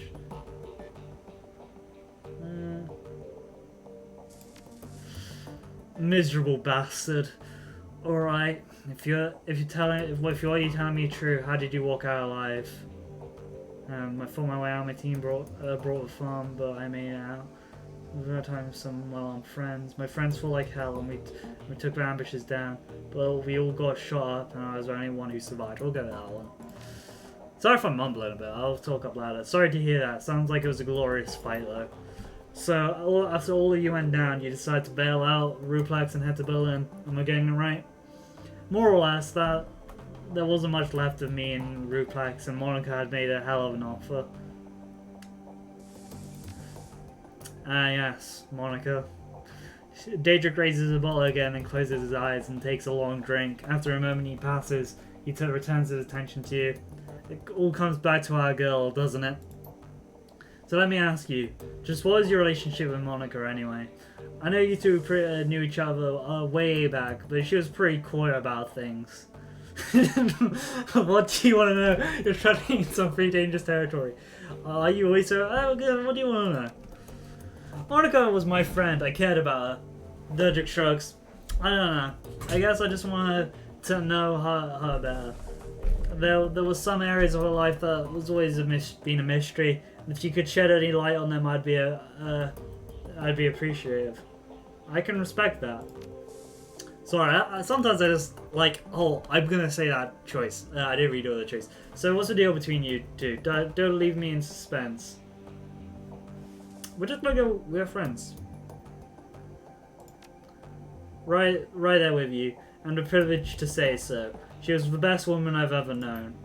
Anyway, I've taken enough of your time and the bowl's almost empty. Thank you for talking to me for a while. And what it's worth, I'm happy you're here with us. Daedric takes a final pull of the bowl, then tips it towards pouring the rest on the ground. Rest in peace, Monica. We'll miss you, girl. Damn, that's not... Oh, the dog follows me around. Nice. I actually have a really bad phobia of dogs in real life. I do want that to be mentioned, but in games and stuff, I do not mind their presence, and I feel real bad for this doggo. Though he's like the same height as me, isn't he? He's like... Equipment and stats, what? Do I actually have anything here? We need to get more spells. We need to get more depth spells so we can actually do our punching there. We'll talk to Ega. She probably is not going to want to talk to us. Ega glances at you, then takes a bile in her stare. She clearly blames you for Monica's death. Something to do for you, fearless leader.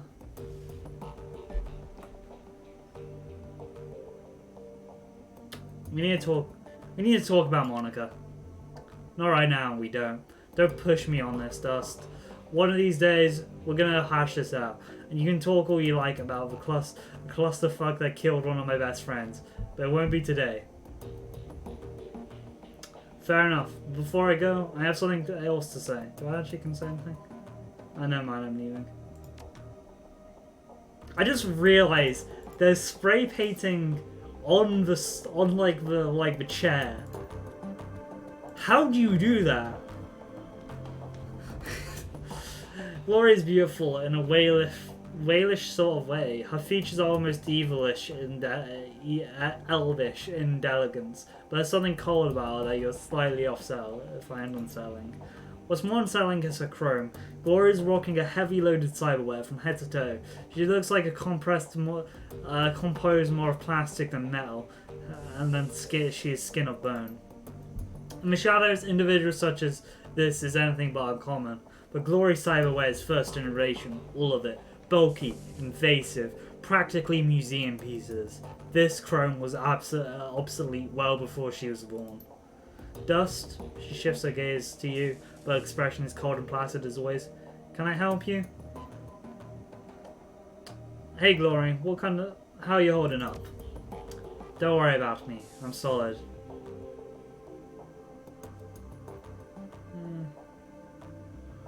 If you say you're good, you're good. I trust you. Glory's expression remains neutral, but she grants you a perceptible nod.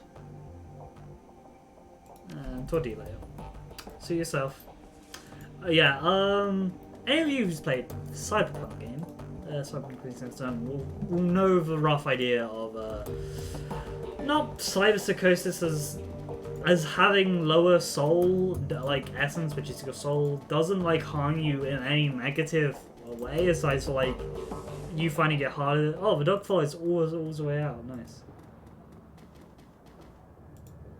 I'm just gonna have a little walk around, and it's snowing. That's nice. Let's just stay zoomed in for a bit because I want to take in this environment, because this environment's really pretty. Let's have a talk to Aaron. The Dorish tech vendor smiles at you at you with practiced ease. Her almond eyes twinkle with a glare from a dozen tread screens. She speaks in a chipped, heavily accented German. I'm not going to try an accent. Welcome to Day of Heaven. How can I help you with something? I need some tech.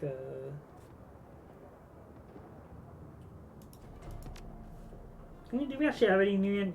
We do actually have some new, but not enough or anything. Look at all these programs, these drones. Matrix Courier. That's cool. I love the little shifting papers though. That's where we're meant to go. So let's have a little look around this area first. What does that tell? Shkama. So I assume this is the magic shop. It looks like we got a guy named David here. A pair of round eyes peers up at you. Peers down at me, buddy. I wish. This is one thing which takes you out, right? Playing a dwarf, you try to just peers up. They are not peering up at me. They're peering down at me because I'm way shorter than everyone else here. A pair of round eyes peered up at you from under the hood of a grim-smeared winter coat. You recognize him as David, one of Kurtzman's street kids. If you had to guess, you place him in his mid-teens, though it's difficult to tell beneath the grime and the acne marring his face. You've seen him follow Monica around between runs, chasing her heels like a lost puppy. She seems to have a soft spot for the kid. Oh boy, Dust, have you seen Monica around? I've been looking all over for her.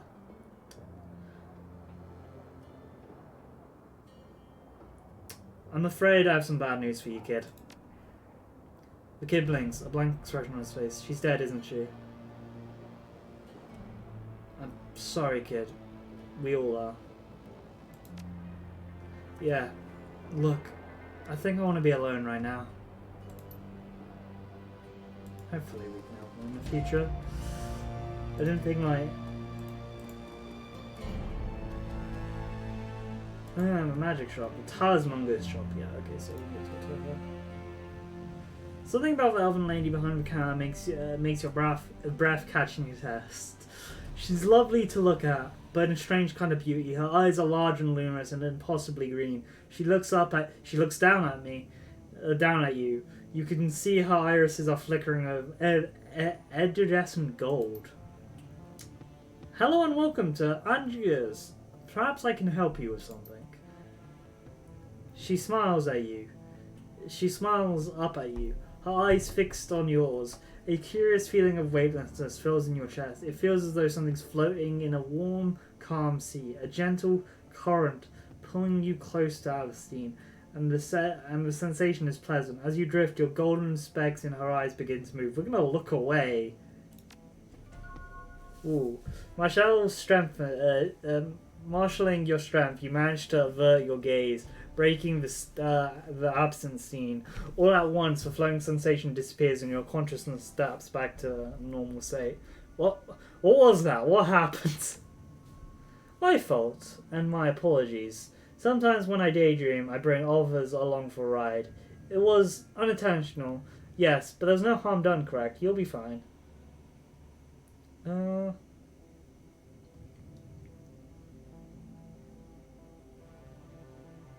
No skin off my back. Now let's get down to business. I have money and I need magic. She nods, taking care to avert her gaze. Well, you want to talk to Angier. This is his establishment, he can help you with it. Now, if you'll excuse me, I have work to do. That was interesting. Andron. Greetings, young dwarf. The elf's voice is smooth as silk and rich as cloud cream. Something about it instantly puts you at ease. I am Algier Halfdream, the owner of this establishment. In my shop you'll find only the finest magic paraphernalia. Now tell me, how may I serve you? If you're selling and buying, show me your inventory. We might ask questions later. Is Adept actually a thing she casting? Yes it is, but we don't have enough for a lot of it. We have enough for Manifest. I mean, we could get these two.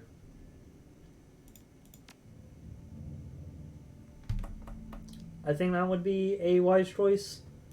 We do eventually want to get all of these, but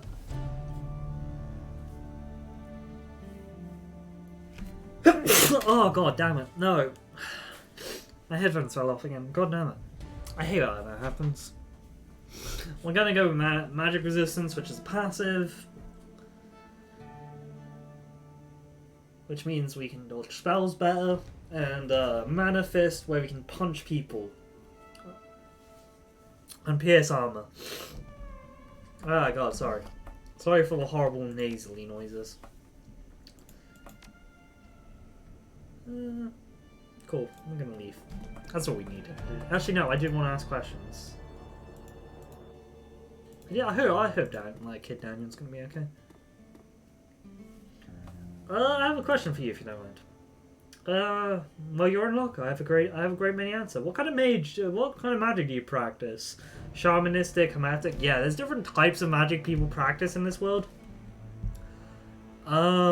So this isn't a really out of order question. Personally, I'm the true kind, but I sell goods tailored to all traditions in my shop. We do not discriminate. That's good for like role playing. Like, so let's say you're like wanting to play a black mage kind of deal. Black mages are a type of mages. They're interesting. To a degree. I mean, they are fairly interesting.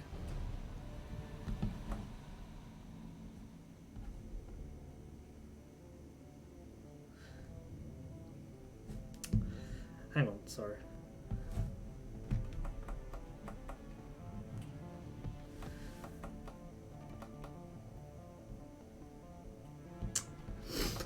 Sorry. Is there anything else you need to know? What's your story? So, like, there's different types of magic in Shadowrun, and it's how you practice it. As someone who just made a mage, I'm playing a Hermetic and Shaman are the base ones in 4e, which is one of the most popular editions of Shadowrun, as far as I'm aware. There's like a bunch of other things. like often religion based, though it's sometimes based on different things than that. What's your story? How long have you been in the Kurz band? Long? Oh god. Sorry for sounding nasally and stuff. I might be coming down with a cold, which isn't great, but I'll still continue streaming. I'm just worried that I make gross sounds, which isn't great on anyone really. And this is an edited video, I can edit them out, so hey, fun times. Doing stuff live is prone of mistakes. I have many stories of dancing spirits and raging dragons, of unchecked magic and swarming chaos. All of these stories are true. As for the Cursed Band, I've always been here, quietly peddling my wares. It's a simple life, but a good one. Now, is there something else you need to know? What's the deal with your sister? There's something funny about her eyes? Absine is a friend, nothing more. She helps her out around the shop when fancy strikes her. She is nobody's assistant, and I am nobody's man. I am no one's masters. But her eyes? He pauses for a long moment, considering. I believe that is her. I believe they suit her personality. All right. On a second phone down. Can I ask her about it? Please excuse me. I have work to do. Very cool magic shop though. I love these trees with like little tags on them. They're very cool.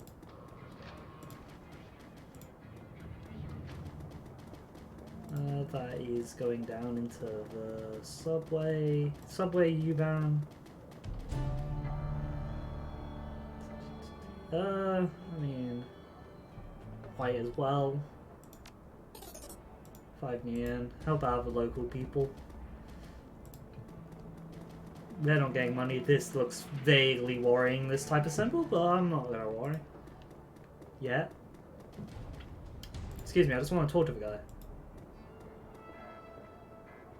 The Romani Patriarch is an impressive figure, an enormous man in his late 60s, burly and broad-chested, despite his age. His voice is deep and resonant, with his breath heavy with the stench of pipe tobacco. How do I pronounce that? Tevenin, box-tailed wolf? You're here to conduct some business? If so, I welcome. If so, I welcome you to MedTech Arms and Armory. If not, keep on walking. I have cash and weapons. Show me goods. I actually want to see outfits. Nothing really is like getting like a depth outfit here. So actually, I've been asking you a few questions. You make a purchase, you can ask me a question if you like. The corner of his mouth twitches upwards. Make a big enough purchase, who knows? I might answer a few. I don't need anything right now, I'll be on my way. So what would be, you know. The large face hardens for a brief pause and he gives you a curt nod. Very well, Dodger? Oh god, I'm sorry. But if you come around again, you can come with me on your money and you can buy. Understand? He makes a shaking motion with his hands and waves you away. Move along. I assume those are Romani words? I have no idea. We're just kind of getting this map filled as well. Because this is quite an area. I love the little magic spots just around. Oh, this is... Looking for some magic meanie. Wait. The elf has clearly seen better days. His skin is weathered and immaculated, as though he's been stretched too tightly over his frame. Crack marks line the crookeds of his arms and dirty bandages wrapped around his knuckles. Despite this, he seems cheerful enough. The elf fixes you with a twinkle, bugging out on your eyes, and offers you a broad smile, displaying a set of impossibly white teeth, and he speaks to you in a voice surprisingly deep.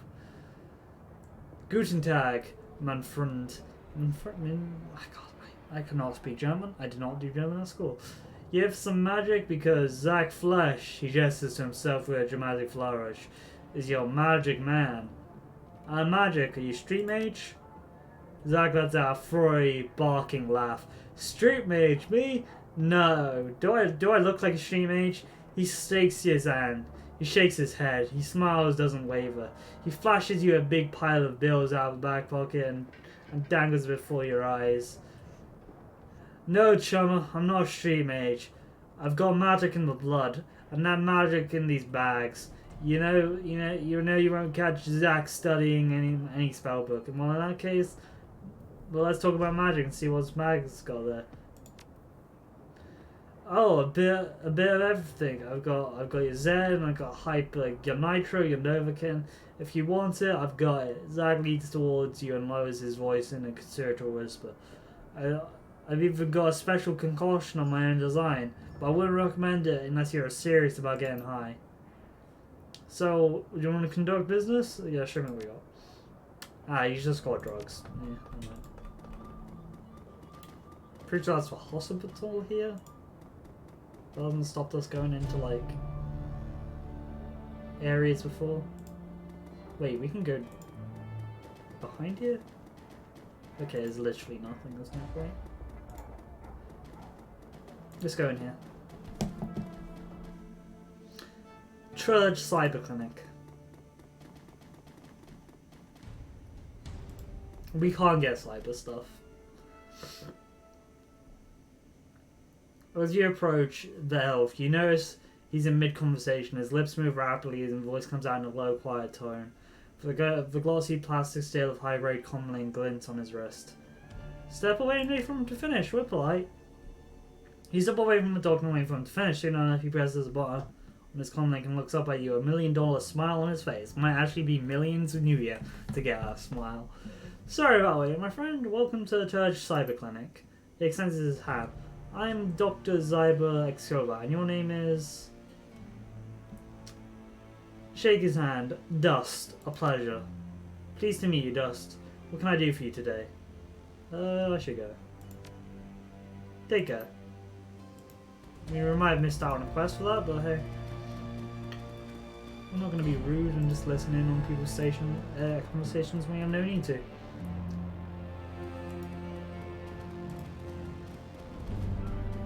Simmy, this is not shady at all down here.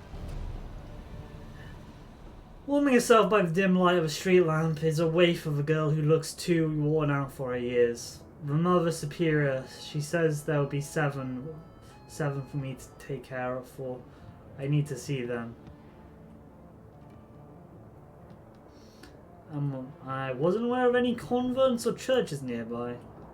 She's there when I was closed my eyes, and I am Maria. She says I'm the governess to the children. You notice a chipjack pointing out beneath the young girl's unruly hair. The vacant look in her eyes marks her as a likely better-than-life junkie. Lost between realities and any number of better-than-life virtual concoctions. I just need money to get back them. Ah, this is depressing. Alright, so better-than-life chips are chips in Shadowrun which you can insert into like your like cybernetics and it like plays a life. Totally new. You can make choices when the simulation and stuff like that, but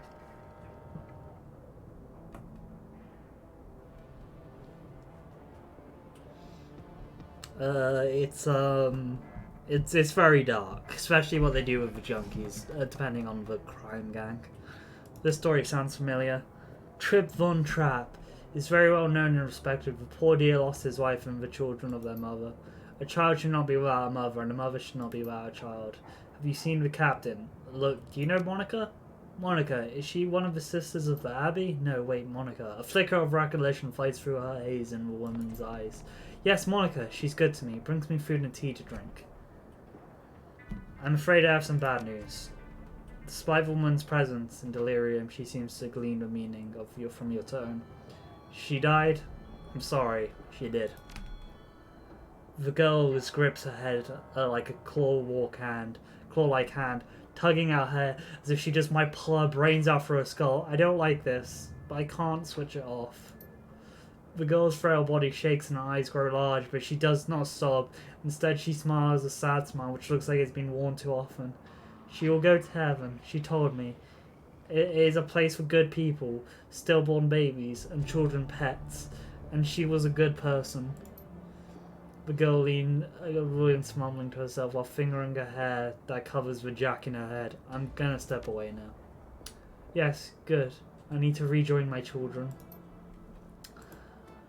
Oh, God, BTL is just bum me the hell out. Also, yeah, we will do that. First, bizarre monument task for you. At the top of the pedestal, it forms a. Yeah, okay, cool. As you approach, a sliming go. Okay, cool. Step away from the statue. Cool. We'll go answer the phone, and we'll pick the statue thing back up. Pick up a receiver. A monotone, pitch-adjusted voice slightly begins almost immediately. The Shockwell enough. What? A German word. Contact for keys is no more. Dust is listed as a follow-up contact. This is only secure line keys. Please listen and to follow instructions carefully if you are a supporter of our cause. Who are the blah blah blah blah? The Veterans are fighting for the freedom and liberty of information in Berlin. The air state manages many things, but information remains controlled. Corporate keeps any information that can under lock and key. Silence, discern, slicing, blah blah blah. Our goal is to liberate that information so who wishes may access it, and so that the F state can regulate itself based on truth. We have simple collective like-minded individuals working towards this cause. Continue listening.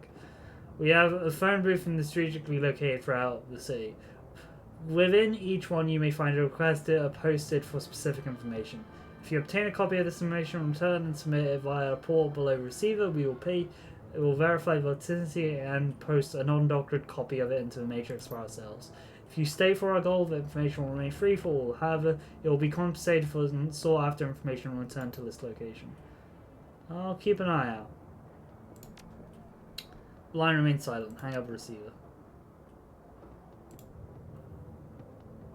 Walk away. Alright, I fully don't know what that's about.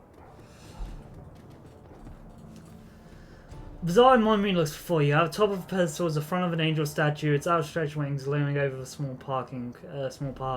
But the materials are strange and unnerving. Even in the statue called Frankenstein-esque appearance, it appears as though Arson welded this monument together from various scratched down pieces of junk. As you approach, a small grimy monitor at the base flickers to the light. The grim face of a smug York looks on screen. Hello there. I'm Curtis, the creator of this monument. What would you like to know? I'm sorry, but I'll be right back quickly. I apologize about this. I always am. I'm sorry. I'll be right back there.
Hello, cool, I'm back.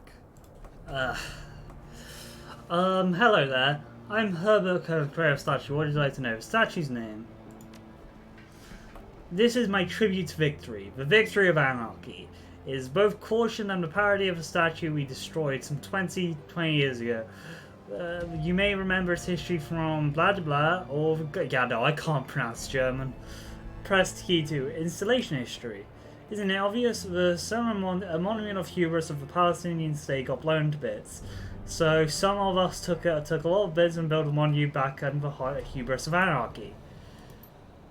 I mean, what's more there to say about the artist? I'm a visionary Hubert Cousin from the Limburger? You may know from me from... Okay, well, there isn't much you know from me yet, but I intend to change that. All I is born from misery, after all. Oh, he's one of those artists. Alright. Though I do like that. That looks kind of cool. Oh, really? How... The hubris of anarchy. God. I do like the idea that this is an anarchist state, though, and they never get into it. Like, I think it might actually be a full-on anarchist state, which in that case, very cool. Especially in a cyberpunk dystopia, where you don't get that very often. Talk to the troll guy. Before you stand a troll, though it's a stretch to say he's standing at all. He's a great mass belly held upright by two vintage prosthetic legs, along with crutches under his arms. His body clicks and hums every shift of weight. Despite his disabilities, his eyes are sharp and calculating. I know you. If you knew Monica. I'm sure I know Monica. Are you one of hers? I'm Dust, by the way. Good to meet you, Dust. My name's Lazar Lane. That's a name I should know? No, I suppose not. Just the way I like it. There's something you should know about Monica. Something happened to her on the run? I'm afraid so. There's already been whispers. I had a feeling. Besides, Monica always comes around after a run to check on everybody. She's long overdue. And now you're here in her place, so she's either severely wounded or outright dead. Which is it? I'm afraid she's gone. The grizzled troll grimaces. The servos in his prosthetics complain as he lets loose a heavy sigh. Now that's a shame. She was one hell of a runner, that one. And a good friend.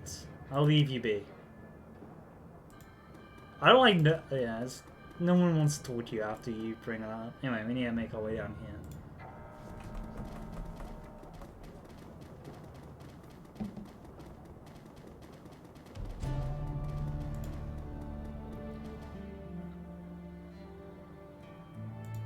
Let's look at the menu board. Alright, cool.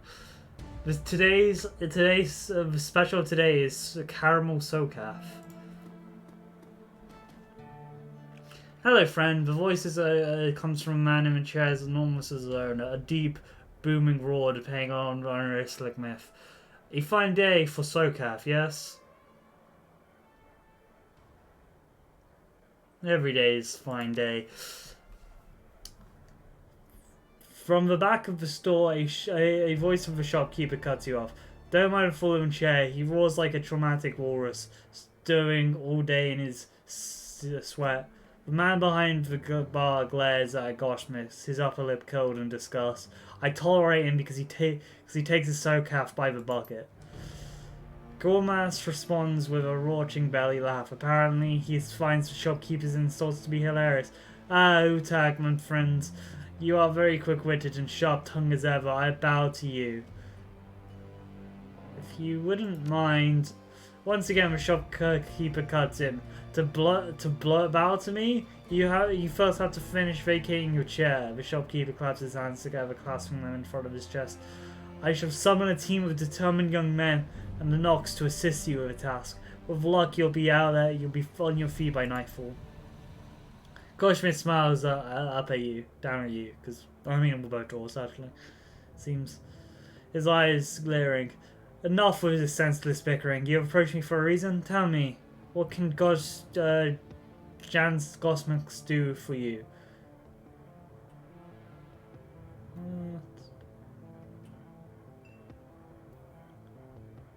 Why do you put all these insults? Do you have any pride? I put up with them because they amuse me. The fact that they amuse me infuriates my dear friend Altag, who in turn hurls more insults. Glasmic raises his Socaf cup in salute, and thus the cycle continues. And 2 years from now, I've been a customer. Yes, Altag? 2 years of Socaf and strange patience, yes. And I remain happy. Altag makes money, an ideal business relationship. That all sounds perfectly healthy. Take care. Gaja gives you a deep nod, with Zhao squibbling. Until next time, my friend. Let's talk to Altag. We will get Socaf. Soycaf. Let me stretch quickly. Sorry. The man behind the counter looks right past you at the dog following close behind. Dante! A fresh reward and perhaps a coffee for our friend here. Soycaf black. Soycaf. Okay, so the reason it's called Soycaf is a lot of the stuff in the world has been replaced with soy and tofu. That's just the nature of Shadowrun, because the world's ecological destroyed.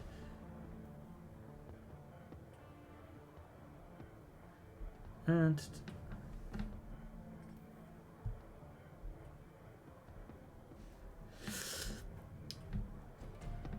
cool.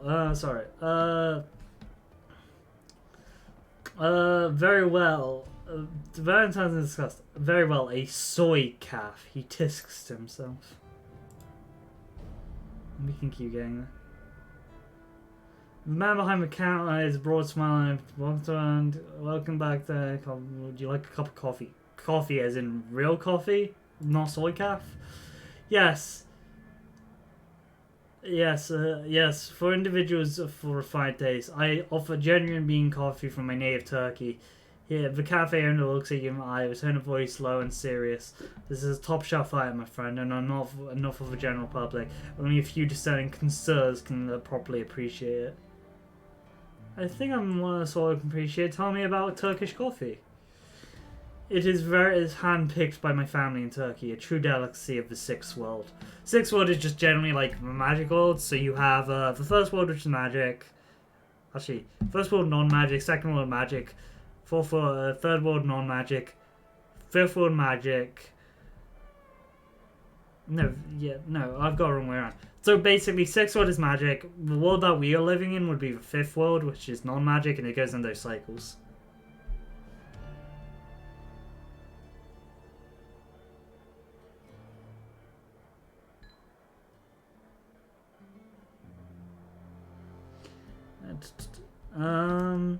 Sixth World was considered luxury even before Awakening, where bean coffees were everywhere. Every street corner, they say. But Bison leads in, lowering his voice to a conspiratorial whisper. Long hours in the shop have firmed his body with the scent of coffee, intense applewood and tobacco. Trust me, if coffee experience has been limited to soy calf, you must not deny yourself opportunity. Will you see God? Well, when you put it like that, alright, I'm sold. How much? This is just wasting our new yen for sure. If someone pitched something like that, I would take it.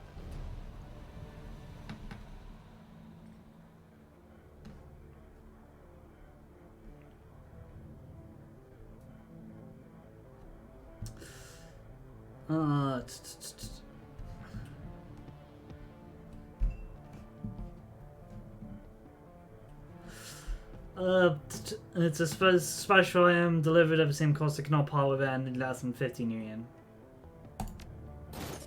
God, we just lost so much new yen. Mission item added, Turkish coffee. It's a mission item, alright. Very good. But hands you some ammo coverage is filled to the brim.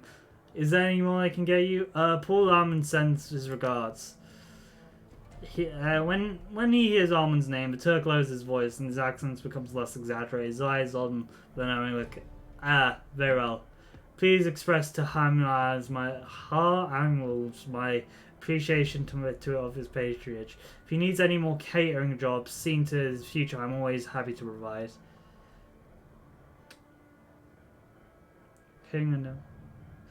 Tell me about the developing menu for my friend of her Winters, I believe. I want to hear all about it. Yes, of course. Oh, wise one. Kami, come. A young woman bustles in from the back, her gum chewing is loud enough to be heard over the noise of coffee grinders. A burglar spits something out in rapid-fire Turkish. As you wish, uncle. I will see it right away. Kami offers you a shy grin, snaps her gum, and hurries back into the back room where she came from. My girl, Kami, arranged to make contact with the chef as we speak. Will likely take some time. My chef is a busy man. Well, while we wait, I wonder you'd be so kind to run a small errand for me, a trifle, Royal. I hate to trouble you, I'm embarrassed even to ask, but I'd be much appreciated for your help. What is this trifle? Contact lowers to a nearly whisper. Therein is simple. Hardly worth anything for you. I installed a number of data taps in Berlin's fiber optic networks as part of my civil duty. You understand. The taps provide free matrix access to those who live in Kurtzeben. In order to maintain them, how do I say, their anonymity, each tap's protocol buffer must be reset every 5 days. Every few days. I simply wish for you to visit each data tap and reset them. Simple enough? Yes, a simple job. Time consuming and a bit tedious, perhaps, but simple. Just reset them and come back when you are finished. There should be 3 of them scattered around the neighborhood. The first one is just outside. Look for a mailbox with yellow arms painted on top of it. By the time you return, I should have information that her Amsel requested. I love this new, like, the slight change in AI for this game is real good.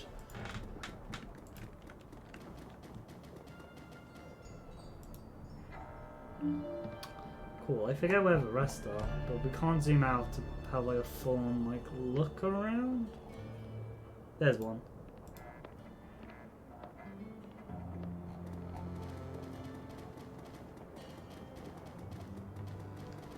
Good thing I'm wandering around it all beforehand.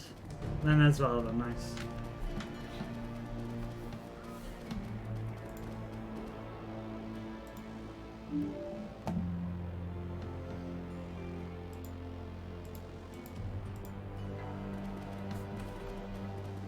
This area isn't big in its totality, which is fine.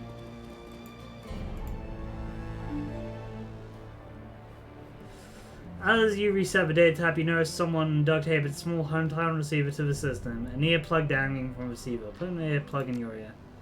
The sound of heavy machinery makes it difficult to hear words from being spoken. After a moment, you find you can make 2 distinct voices: a nasally woman sounding like a heavy smoker, and a man who speaks in a high-pitched, breathy tone. You just heard Monica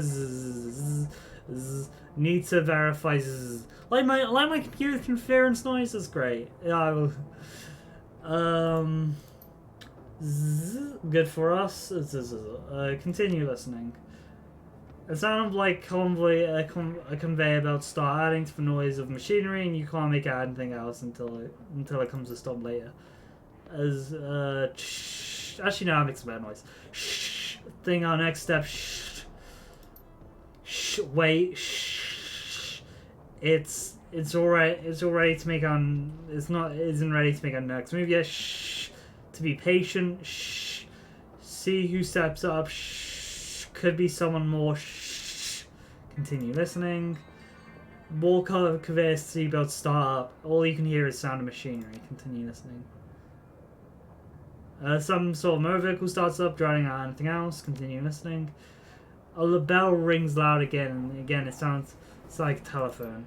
You hear sounds of doors slamming shut and the noise of machinery sounding muffled. This is rather loud of plastic, and the ringing stops. The nasally one voice can be heard again and sings something to Guten Tag, how may I help you? Silence. Her tone changes, becomes more businesslike. I heard silence. Yes, he knows. I told him he wouldn't make. It wasn't time to take a move yet. Silence. What do you think I am? An idiot? The council meeting. The council needs to meet again. Silence. I know. Getting everyone in the same room is challenging. Getting everyone to agree on a course of action is even more challenging. From my perspective, the Kutzman is only stable because of her. If she really is out of the way, well, we'll see. When we silence. Ja, I know. What can I say? Anything things go so slow in the fuck sometimes. You hear the sound of a door opening and the cacophony of machine fills the lines. You can't make anything more out. Walk away. Plot. We need to go back here, don't we? Yeah, no we don't. We need to go down here.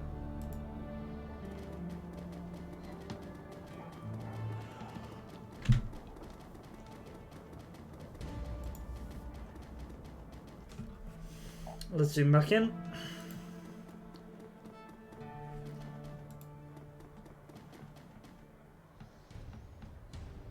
All tag smiles. I'm behind the camera. Thank you for coming. Honored. Ifidum. I've been how many I serve you today? I finished with your little trifle. Her buxa. Very good. I assume you had no difficulties. Difficulties, no. One of the tabs had been modified a bit, though. Someone was using it as a surveillance device. He laughs. Of course they were. I would be surprised if they weren't. This is Berlin, after all. In the flux, everyone spies. If you do not spy, how will you know who's in power and who will be in power next? If you are to start here, Ifidum, you must get used to who enters the Turkish bath will sweat, as my uncle Tidmir used to say. Nevertheless, I shall have one of my people look into it. Wait, there's more. I listened on the tab and heard something. It might be important. His eyes are closed. He eyes you closely, amused. Oh, tell me, oh listener at the keyhole, what did you hear on the surveillance tap you found? I couldn't make it out. A nasally woman and a high-pitched man. They seem to be pressed about. Please, Monica was out of the picture. The Turks face fools. News travels fast in Berlin. These two are known on me. Is there more? A woman got a call. She talked about a council meeting tonight. Decided that they should make a move. Then she was drowned out by heavy machinery. He nods grimly. Most excellent. This is indeed fortunate that you've discovered this information, though it's not unexpected. I will have my people attend the council meeting and report back. Sounds good. Keep me in the loop. With that out of the way, he returns. Let's return to our pressing business. He gawks up a stream of rapid-fire Turkish and gum-chewing, and the gum-chewing woman comes hurrying out of the counter. The menu of her Amzil, uncle. Kami hands a folded piece of paper. Inside is a memory stick. Please extend my condolences. The death of Falin Fucha must have been hard on him. Booker Guys gives Kami a small nod and she hurries out of the room. When she's gone, he returns his attention to you. Please express my condolences as well. I only just heard of the news. Monica was an important part of this community. He frowns. A few know how important. The memory stick just handed contains some information handworms are required from our chef in the field. Should you require more of my services in the future, you know where to find me. Until then, good day. How much Nuya do we actually have left, by the way? We have 300, not much.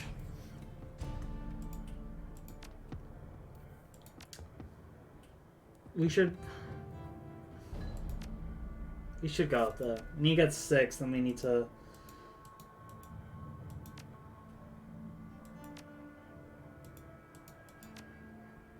We'll slowly go up.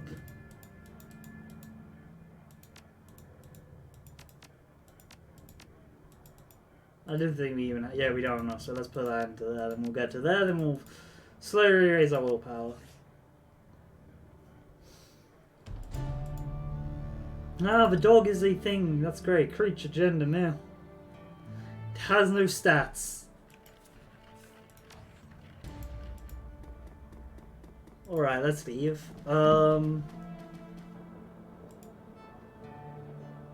Daniel's gone. I think. Oh no, he's there.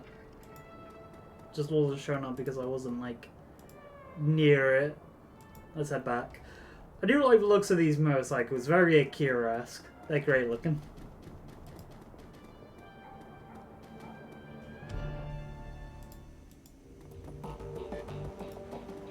Let's go back in now. Oh, it plays the main theme of the main menu. Nice.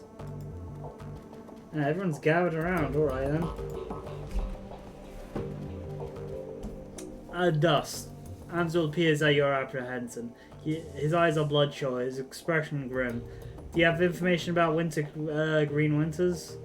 Yes, Ooh, that was dangerous. Alright, okay, so apparently, despite turning the setting off, the frame Steam windows will still pop up. Luckily, I'm covering the window on my current end, so that's good. Dust. Ansel peers at you absently. His eyes are bloodshot, his expression grim. Do you have information about Green Winters? Yes, I spoke to Artug. He gave me this memory stick. Let's see what his agent has to say. Ansel snatches the memory stick from you and hands it in, and slots into his... God. All this reading. Ansel snatches the memory stick from you and from your hand and slots it into the computer terminal. He navigates a series of common line menus. A wall of amber text floats across the screen. Ansel scans it, mouthing words as his eyes flutter and back and forth. Bortag's agent trails Green Winters to the hotel in the cesspool of the Kriz called Dogakep. The hotel is called the Das Kalus. It is a renovated factory nestled deep within the heart of the Dungakep. It appears to be where Winters is holed up. Recently, there's some condition between two gangs over control of the neighborhood. Due to the gang violence, the agent refuses to follow Winters inside the hotel, but he confirms that he is inside, that he's still inside. Well, what are we waiting for? Eager slings the rifle over her shoulder with a single spare motion. Gear up, people, we have a hotel to raid. Gloria and Diedrich pause. Exchange looks with Paul. Just a moment, Eager. Ansel raises from his chair, drawing himself to a full height. Even so, he has a cane. He has to crane his neck to look her in the eye. You are an excellent soldier. Nobody questions your competency in the field. Your loyalty to your team is equally commendable. That said, we believe that Dust is the right choice to lead the team. There's a long pause before Eager speaks. When she does, her voice is down flat. What? Don't mistake this decision for a reprimand. Monica considered your contributions to the team to be invulnerable. But we all know that she wasn't comfortable with putting a soldier in charge. Eager speaks through the clenched teeth. Her words are measured, but her expression is livid. This is unbelievable. You want to put the rookie in charge. Again. She shakes her head. Do you people not learn from your mistakes? Dust is the reason we're alive, Eager. He kept us together. He led us out of there in one piece, making him your golden boy. She sounds tired, resigned, but above all disappointed. None of your flux state idiocy at work, isn't it? More of this flux state idiocy at work. Daedric reaches out, putting his hand on his shoulder. It's what Monica would believe in. Eager's voice is tight. For a moment, her control slips and her face is contorts in grief. Yeah, and look where that got her. She straightens her full sight. Let me give you a piece of advice. In the field, only two things matter, the mission and survival. Everything else is a distraction. Your ridiculous politics have no place on a Shadowrun. Diedrich manages to smile. What can I say? We're German, with a history of strong political views. Oh god, Diedrich, goddamn man. Eager sighs, with a tone of resignation in her voice. Screw it, let's put an end to this. I've got the skills, experience to lead a team. Dust, on the other hand, was appointed by Monica as a joke. I'd rather he take the lead. If you'd rather he take the lead, I'll abide by that. But I want to hear what each of you say.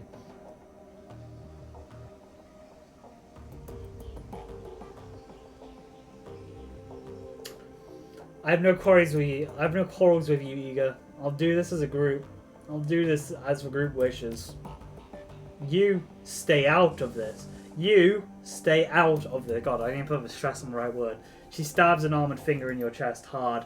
The moment she raises her hand to you, Dante's ears lay back and lets out a low growl. Reflexively, she takes half a step back. I think we heard what Dante has to say about it. As for my part, does save her life back there. You may not believe it, but he did. The way I see it, that means I follow his lead a while longer. Gloria's voice is uncharacteristically gentle. I trust Monica's judgment, therefore I trust Dust's judgment. The decision is final, Eager. Ansel speaks out softly, but his tone is firm. Dust will take Monica's replacement as leader of this team. I'm just reading through it.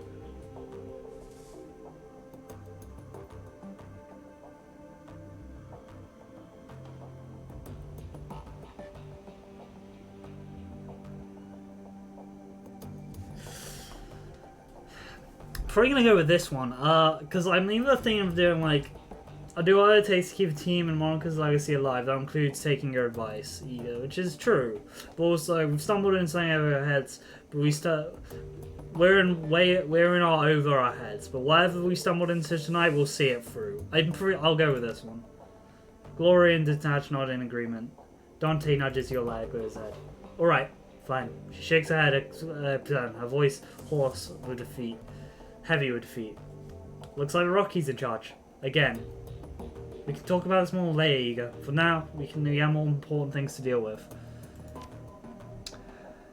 Eager's expression remains stony, but she gives you a small nod.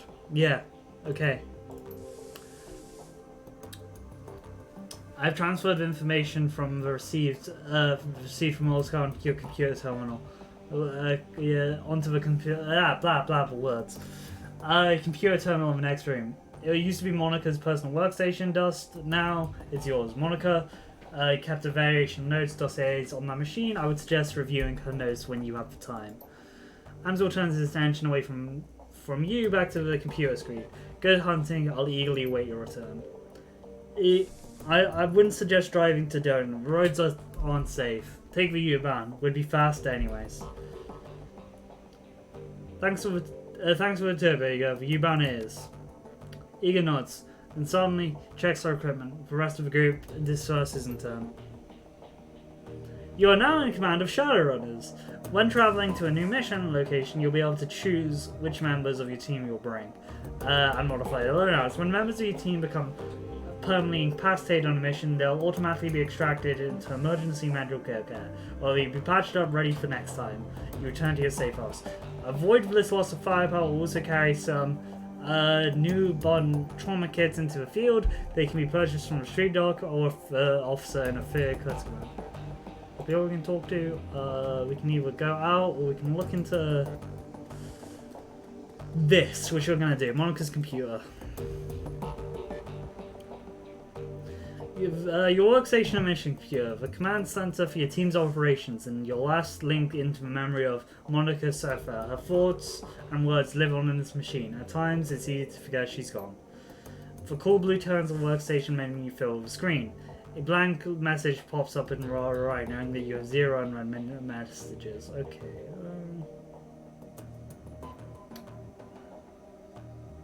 Access to Shadowland BBS. Connection established, blah.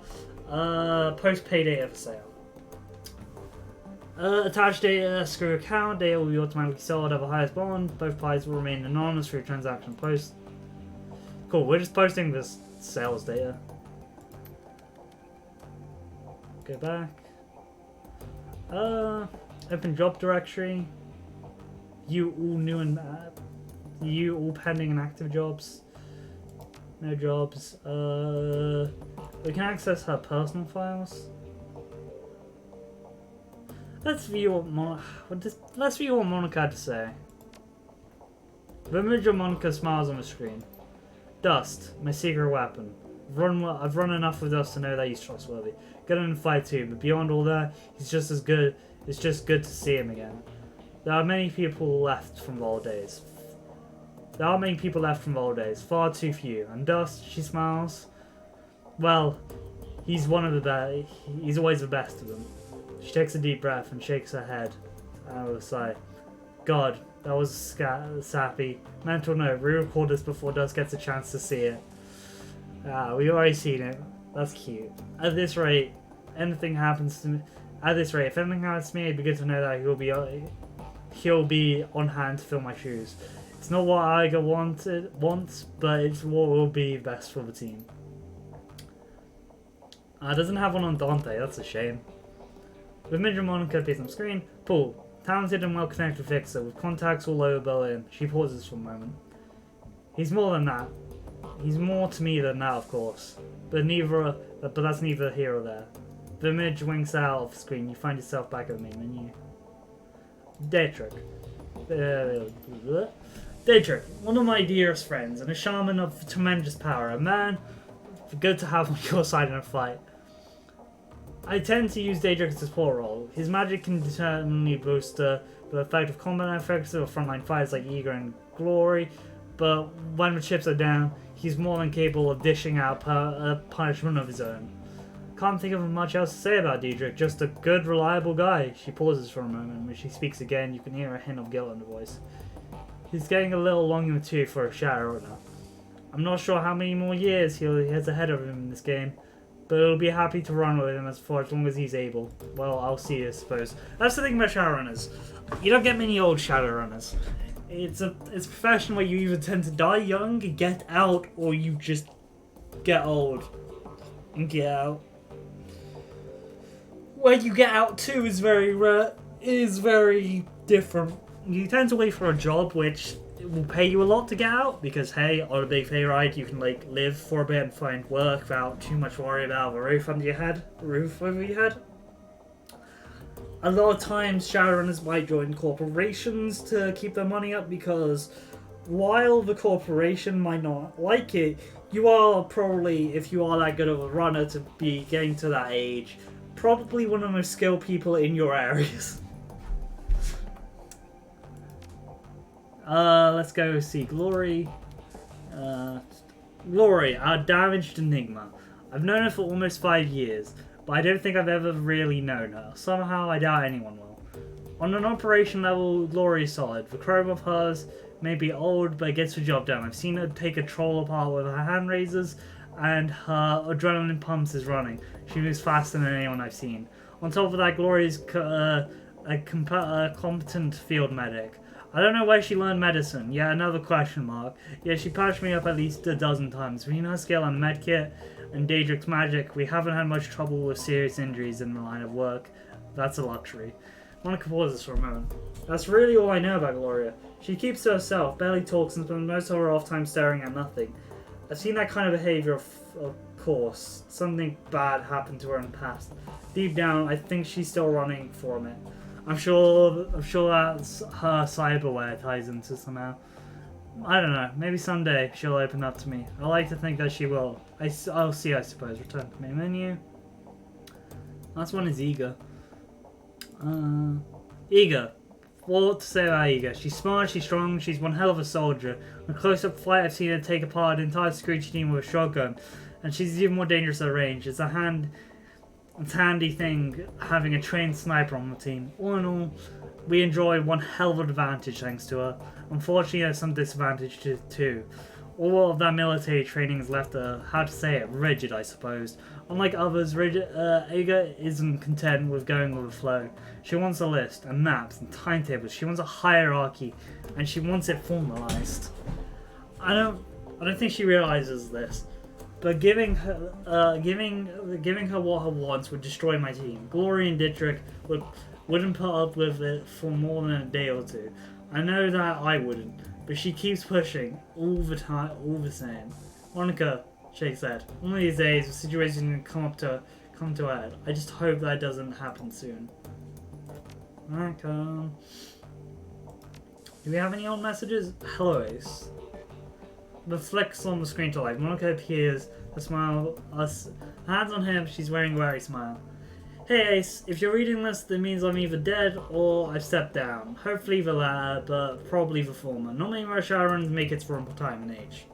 Just as I was saying. In any case, I'm sure you'd find. I'm sure you'd find him. Blah blah. Fine job in role. If you're anything, if you need anything, talk to Bull. He's a good man. You'll find your. He knows how important it is to me. You take care of this place.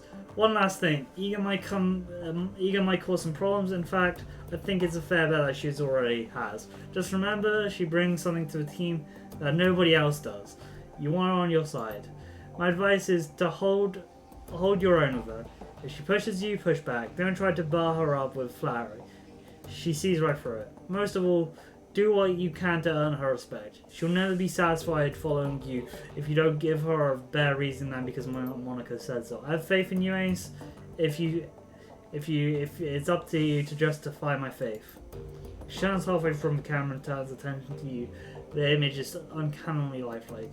Oh, and by the way, Ace, if you watch this, I'm coming back to haunt your ass. I mean that. The message ends and the image fades. I think that's everything. Check your inbox for new messages. You have walk away. Cool. What is everyone else talking about? I have nothing to say, boss. Let's just get this run taken care of. You can hit me up later if you want to talk. Alright, so it's time to just go do this run.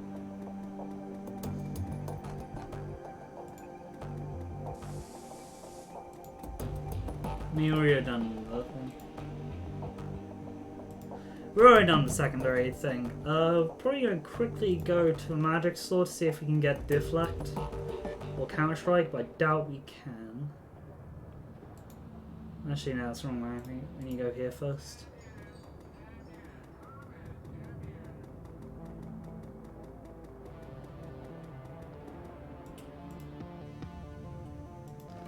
I doubt we'll be able to get it.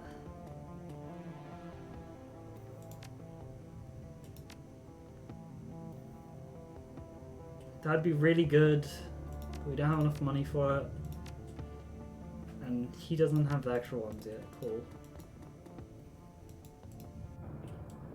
Hopefully we'll get some money from this job. From this run. Although I don't know how much of a run I'll be able to show. How does it get? Okay, we can save that any time outside of combat if I remember correctly. The U-bound platform. Time to go. There's no one's even traveled to blah blah.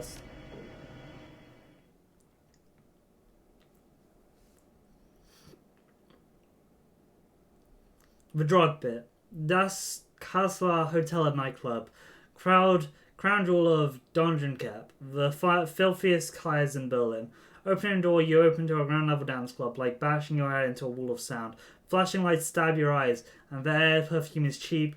A synth hole, and the engine grease. Everything in this is cracked up to 11. A playground for the numb. Green Winters is somewhere in the building. You steal yourself with a sensory assault and step inside. The team makes a quiet check of the weapons, and you follow into the desert. Blah, blah, blah. I really hope there is an actual flashing lights. Yep. This is just locked as a weapon, alright? We don't have anything else. I have all my things attached. Which, luckily, this is a passive, this is a passive, this is a natural thing, which takes 1 AP and 1 cooldown, so... There's no actual flashing lights. The Duska Hotel and Glen Club. Last known location of the Green Winters, basically. That is one hell of a chromed out bouncer. That's like a full cybernetic arm. Some cyber stuff in his other arm, and some cyber stuff in his head from the looks of it. The Church Roll from the door might be the shortest you've ever seen, and the thickest. Sorry, modern humor's ruined that. Despite the pounding music and withering bodies, his face is blurred in a comic book. Fair enough, man. Not gonna lie. Fair enough. You just want to read on your work. I'll take that. I'll buy that. That's fair. Cool. He looks up and gives you cursory over and sighs. Welcome to Das Castle. Now under new management again. There's no cover. Just go in and get your fix. The Corona have a bar over there. He'll take care of you. He buries his nose back into his comic book with a tap of his meat thumb on the back plastic slug of his belt. Hired power stun gun. Play nice or your me has up. Have fun. I'm looking for someone. Maybe you know him. He gives his nose in his comic book. I doubt it. This place is filled with interesting people just dying to meet you, so go and meet him.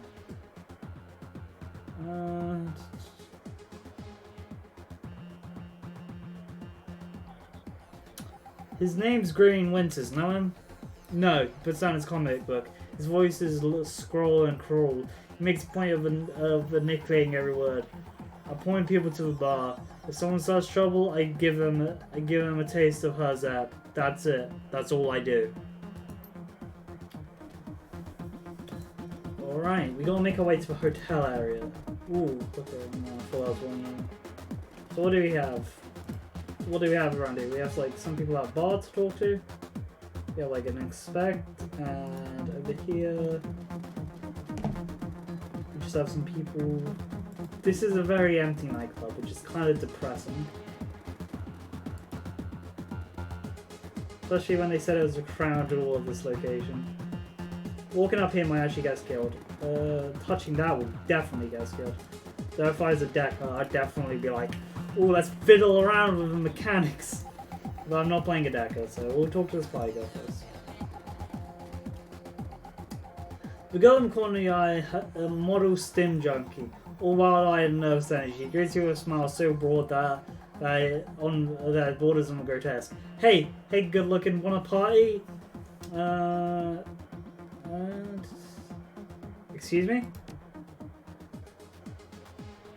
Oh, I don't have a ball.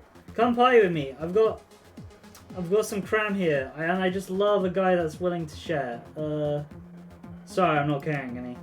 Well, go get some, okay? Have a bar. I'll be waiting. We'll see. Maybe actually. The music out. Oh god.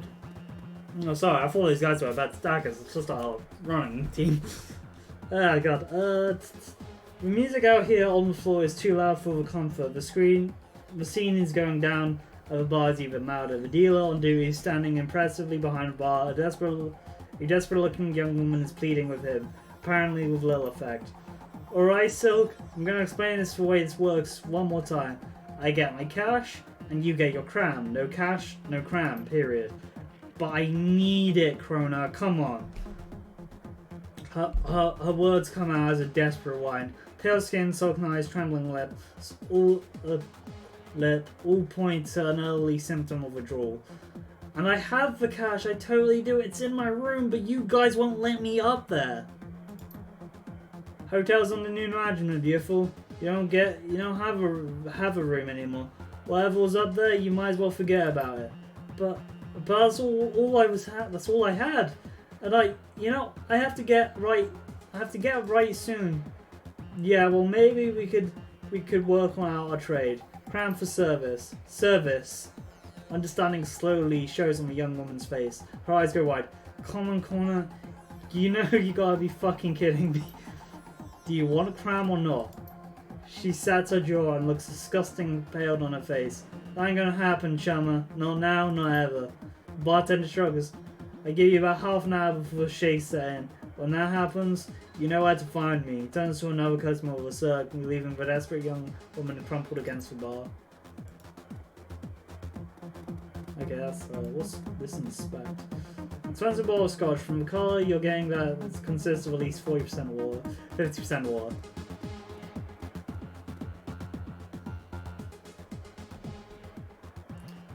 Skull looks up at you. A look of abject misery pasted across her face. Leave me alone, okay? I've got problems to deal with.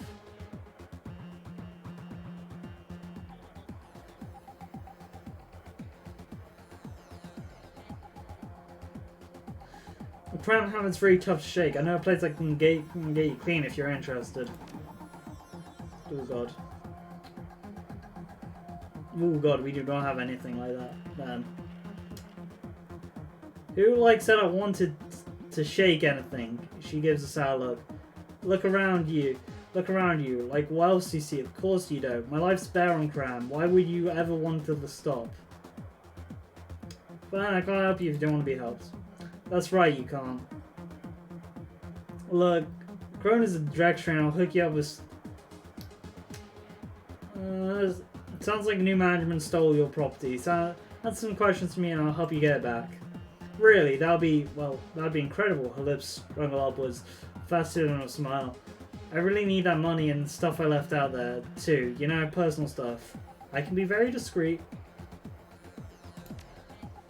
My stuff should be in room 304, whereas me, Nadja, and Sarah are staying until, well, you know, I'll be waiting right here for you to get back down.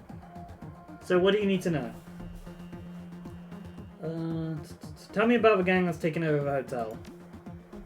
Bad guys, I mean like real bad guys. The gang used to run this place, wasn't bad. They kept the crown flowing, the prices weren't too high, they never hassled me as long as I kept buying.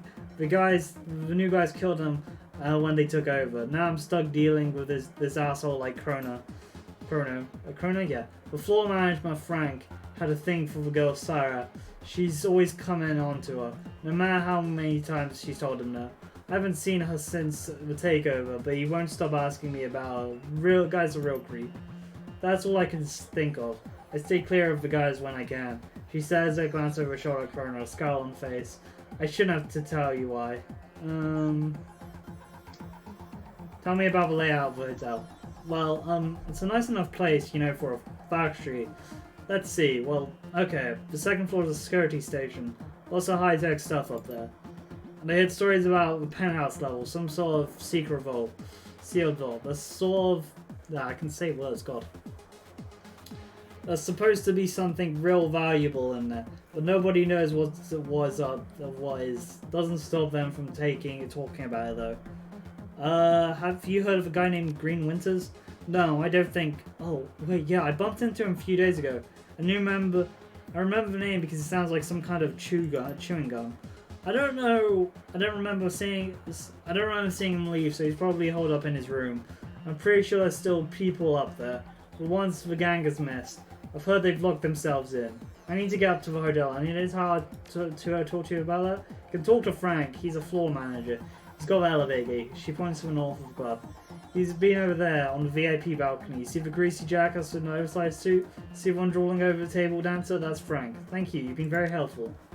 Sure thing. Just hurry back when you got stuff. I really need it. I really, really need it. Okay, so this is the person I really need to talk to. We do need to go retrieve her belongings. Pinned to the floor, pinned to the floor manager's too expensive for this neighborhood and too baggy to be in his suit is a name tag Frank. Yeah, what do you need? Reluctantly, he shifts his attention away from the elvish dancer swaying in front of him. I'm looking for a guy, calls himself Green Winters. You know him? His face screws up, looking in disgust. Yep, sad old bastard with a day of Jack oozing something nasty. Wears cheap glasses and drinks like a fish. What do you know? What about him? I need to talk to him. Well, that would be a problem, chum. The problem is, I'm talking to you instead of watching the Inga dancer. He turns back to the dancer. I need to get into the hotel. The hotel's closed. Wait, fungi mudget up there? You know, for bugs.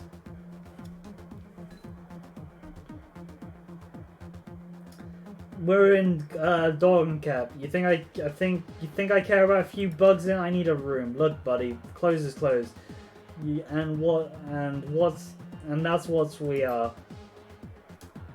We don't have enough money. He smacks his lips and turns his attention back to the dancer. She's maintaining her 1,000-meter stare over his head. God, feel sorry for her. Then. Now take business over to the bar. I'll take you outside. All right, look, I'll pay you 200 new yen for access to the elevator. I have business upstairs. Frank's eyes the cred stick in your hand, and glances back at the dancing girl. Slowly, he reaches over and palms it. All right, you can go up. Elevator's open. Make it quick before I change my mind. All right, we're in. Well, like 15 minutes, so we'll try and retrieve the stuff, but I don't know where her room would be.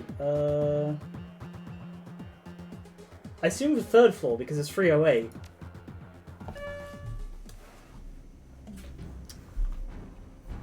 Yeah, okay, cool. Let's just room. Let's just quickly get into here.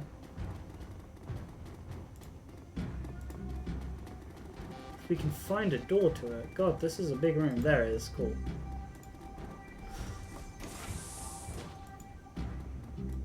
Cred stick. Silk's encoded. Cred stick. Good is encoded. Code cookbook. Okay. And teddy bear. Oh.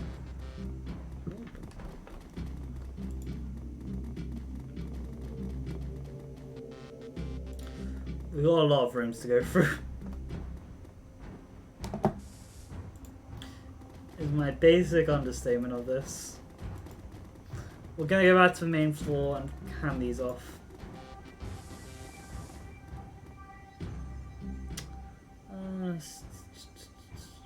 Ground floor club. Let's go give all this back.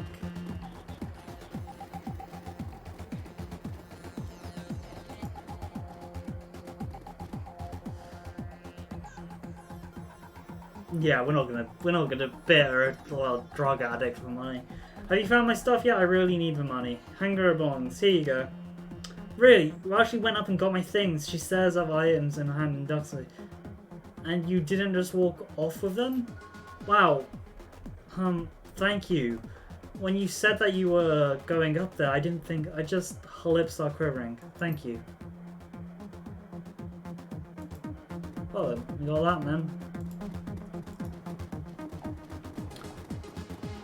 Just trying to see what that says, but I can't read it. Alright, time to go to the first floor hotel. See what's up here.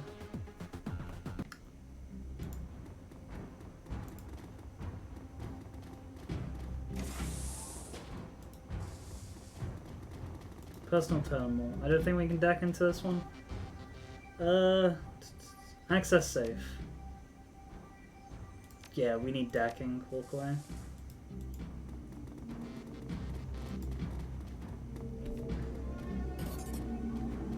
We got some new yen. I don't think there's anything more in here. Yeah, we can't. We don't have a code. Actually, this is gonna be dumb, but I don't know if this will actually be the code. Yeah, no. I was just going with that because he has that poster up there.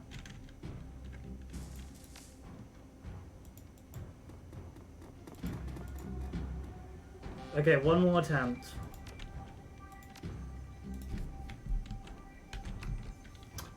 Alright, cancel. Yeah, we don't know. I was just gonna go with room number because I was dumb, but like... What the hell is that graffiti there? What the hell is that? That's like, no, it's not like saying this is bad, it's just like, I didn't expect to see like... I don't even know how to describe that.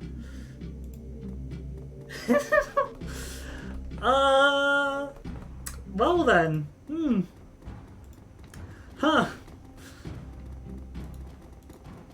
So that honestly took me by surprise, that one. I was like, wait, what the hell is this? Alright, nothing in here. Oh, well, we got something over here. Okay, we'll take a trump, sure. Just, what do I say to that? It's graffiti. What the hell? It's not like a creature that, like, you would expect it to be. Ooh, what's this? The section wall seems to buckled under its own weight. The aging wallpaper rests from the hallway, and the long sentence peeled away, revealing the structural wall underneath. Ah, we do have strength. While under the structure is reinforced steel supporting structure, you can see the rust and metal fatigues everywhere. The entire room looks well. It could give enough if enough force was applied. Shoulder check the wall. You slam into the wall, giving it away with a crunch. What the hell do we have here? I'm more interested in what that is, but like... Searching through the closet desk, you find a small synthesized leather-bound journal. Leafing through the pages reveals only a couple of entries, each only scrawled on the fabric, barely legible handwriting, and crude doodles filling up the margins. Read the first entry. Okay. Eddie's up to something. Like I heard him today talk about the guy who worked in the kitchen asking him where the cleaning supplies was. I've seen Eddie's room. The dude's never cleaned a day in his life. I'm gonna follow him tomorrow and figure out what his deal is. Maybe he's selling mouthwash to the hobos a block down at the old bus depot. Read second. Wow. Okay, damn. We found the codes. 4 free bathroom codes. I knew it. Friggin' Eddie. I saw him yesterday. I was on the 3rd floor because the vending machines down here was out of soy calf. So he came up and went out of order lantern. He punched in the code. Didn't know I was watching, did you, Eddie? Well, I am stupid. So he put 2478, and I'm gonna stay up and find out what's going on there. So wait.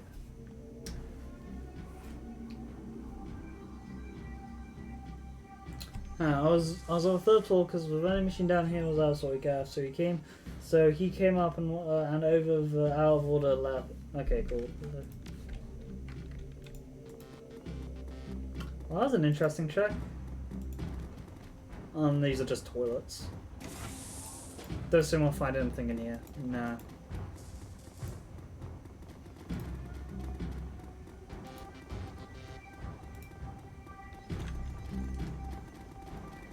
Let's try the 7th floor.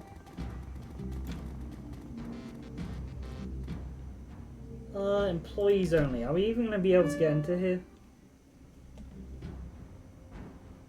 Okay, so let's just go up before we get into a fight.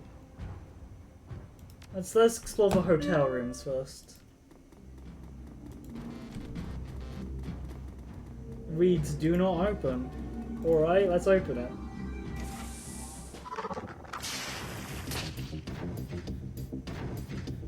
Okay, fair enough. 1 HP. Oh, because I took poison. Oh, that's gonna be a pain.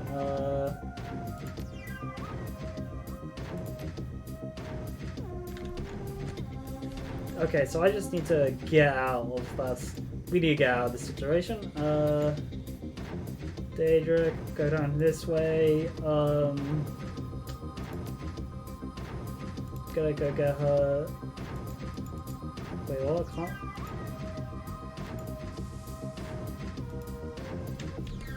Wait, this is weird. Advanced blanket. Oh, because it takes one. It takes one thing to patch these up. And we're gonna go get her here so she can use her sniper rifle. Just move her down here.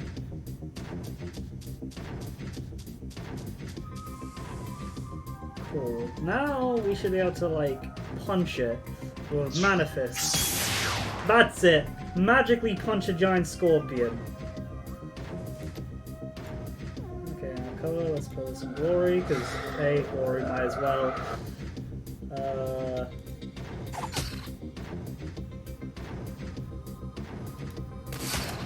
That's what we need. Alright. That was a giant scorpion in there. See what I mean when I said Cyberpunk meets D&D? There's a note on the door. His food is in the Casper drawer next to you. See you next week, Steve. Wait, did this guy just have a pet giant scorpion? I mean, fair enough, man. Looks like he did just have a pet giant scorpion. Huh. It hit me very hard in the chest with a poison attack, though. Like, ooh, very hard. Oh, whoops. Accidentally clicked on something outside the screen there. What have you been in there? Let's see what's in here. I think I... Ooh, wait, what's back here? Okay, that's just a tread. That's just DV. This is a fairly big room. Well then.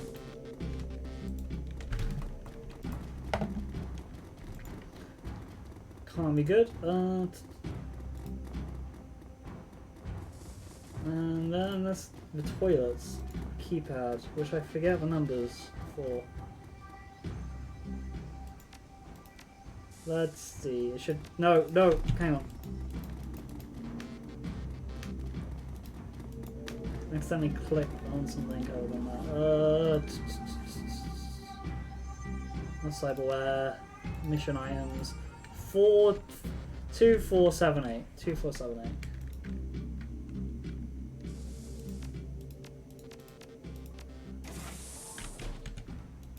Door unlocks. What do we got over here? Jazz. Okay, just some drugs. Yeah. Not that useful. Though honestly didn't expect the giant scorpion fight. That was very like, oh god. I mean, they did say do not open, so I mean, they were correct. Let's go to the 4th floor hotel. We got a keypad. Which we don't know what codes for. More locked doors, Is there anything here that we can actually use? It's another keypad, which I assume we don't know the code of. Yep.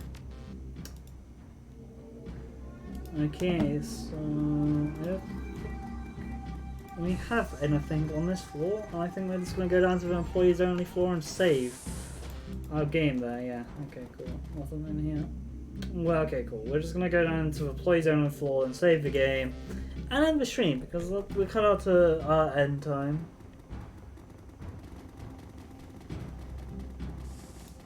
For the stream. Let's go to employees only. Let me save. It's fine. Save game. Create new save. Thank you for coming to the stream. I will be seeing you guys on the weekend for Multi Horizon, and I will be and then on Monday for Skyrim. Thank you all for coming. I hope you enjoy your weeks, and I hope those who have to work on Friday get through Friday well. See you guys, and hope you enjoy your days. Goodbye.